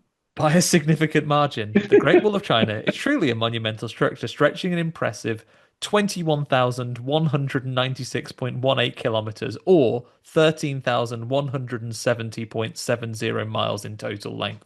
Jesus. Guess it goes back on itself at Mental. some 15 bits. long walks. Massive. I can't remember what I said now. Did I? You said the opposite of Mel. So I think you said less. Oh, I said less. Okay. Well, that was, I mean, I literally just guessed. So Yeah. there we go. Well, you Wow. know what? That was fun. I don't fancy walking the Great Wall of China at any point, anytime soon. What if you had to Um, stop and Mark Hamill would shoot you if you did that? You'd have to crack yeah, on, wouldn't you? exactly. Yeah, imagine Okay. that. So we've got to rate the film. Okay. A to F. Pluses and minuses are allowed. Rate good or rate bad. We'll let you go first, Mal. How would you like to rate The Long Walk? Give it an A. Nice. Very Yeah. generous. I Yeah. mean, Not a B plus for me, not an A plus, but an A because it was dark, it moved me, it was something original. yeah. It talked about a lot of things without showing a lot. Yeah, definitely. I agree. Andy, are you gonna go any higher than that? I'm gonna join Mal on an A, I think. I think for a horror podcast, do we say is it strictly in the horror genre? I think it counts. I think it's got a welcome place here at the table. Is it strictly a horror film? Maybe not, but like Mal says, a lot to think about, Hmm. Hmm. incredible, a lot of incredible performances. It's inspired me to want to read the book. I'm going to be thinking about it for a long time. I think it's up there with moments that you have to sit in silence and take in what you've just experienced. Yeah. Right up there with The Mist, with Soma, with films and games of that ilk, where you experience something where you just have to do a big breath out at the end and go, fucking hell. Yeah. Yeah. Yeah, so an A. 100%. Uh, yeah, I mean, you know what? I loved it. I love the performances and it is great, and like a lot of the themes are great as well. I'm gonna go for A minus though. I might go slightly lower. I think maybe just because I don't know how you can end a film like this with it being massively satisfying because it's obvious where it's going. You know, it's going in one of Mm. two directions. I don't know. I kind of just felt by the time we got to the end and it was those two, I was a bit like, yeah, I expected that. Maybe I wanted Yeah. something, just something a little bit more unexpected. I didn't know whether it was going to be they all get together like as a coup and like all team up and manage to fight their way out or something like that. I don't know. There was Mm. something. do I feel like this film? I know the Major's dead, so that's obviously a really big thing. But do I feel like this film managed to somehow change the future? I mean, I guess it did, but I was expecting maybe something a tiny bit more. That is a very, very minor gripe in terms of what was a really such a well-rounded, Yeah. well-written film with great characters. So yeah, I really enjoyed it. This guy here, he wants a little freeze frame of all the characters, a little bit of text I would have underneath loved them that. afterwards. I would Judy have Greer loved went that. on to bake more apple and cinnamon cookies, I would have loved that. and Who would so not? on. Who doesn't want every film to end like Predator with just It's like, yeah, or the quintessential opposite of that end of Quantum Leap. Dr. Sam Beckett never got home. The end. oh, bless him. Spoilers for There we Quantum go. Leap, I guess. Yeah. Okay, there we go. That was the long walk. Thanks for joining us on this journey. Thanks for joining us, Mal. It's been an absolute pleasure. Where can our listeners find more from you online? So I'm on social media as Mal Jutley, so it's Maljutley, across all usual sort of platforms, really. But yeah, it's been great being on this and talking to you guys about it. It's been the 2.5 odd hours has flown by. Yeah. Yeah, I know. I feel fine. Maybe it's just because I'm not walking during it. I feel nice and my legs There feel you go. fine. No cramps. I No. feel like from the experiences in this film, we could never complain about walking for 2 hours ever.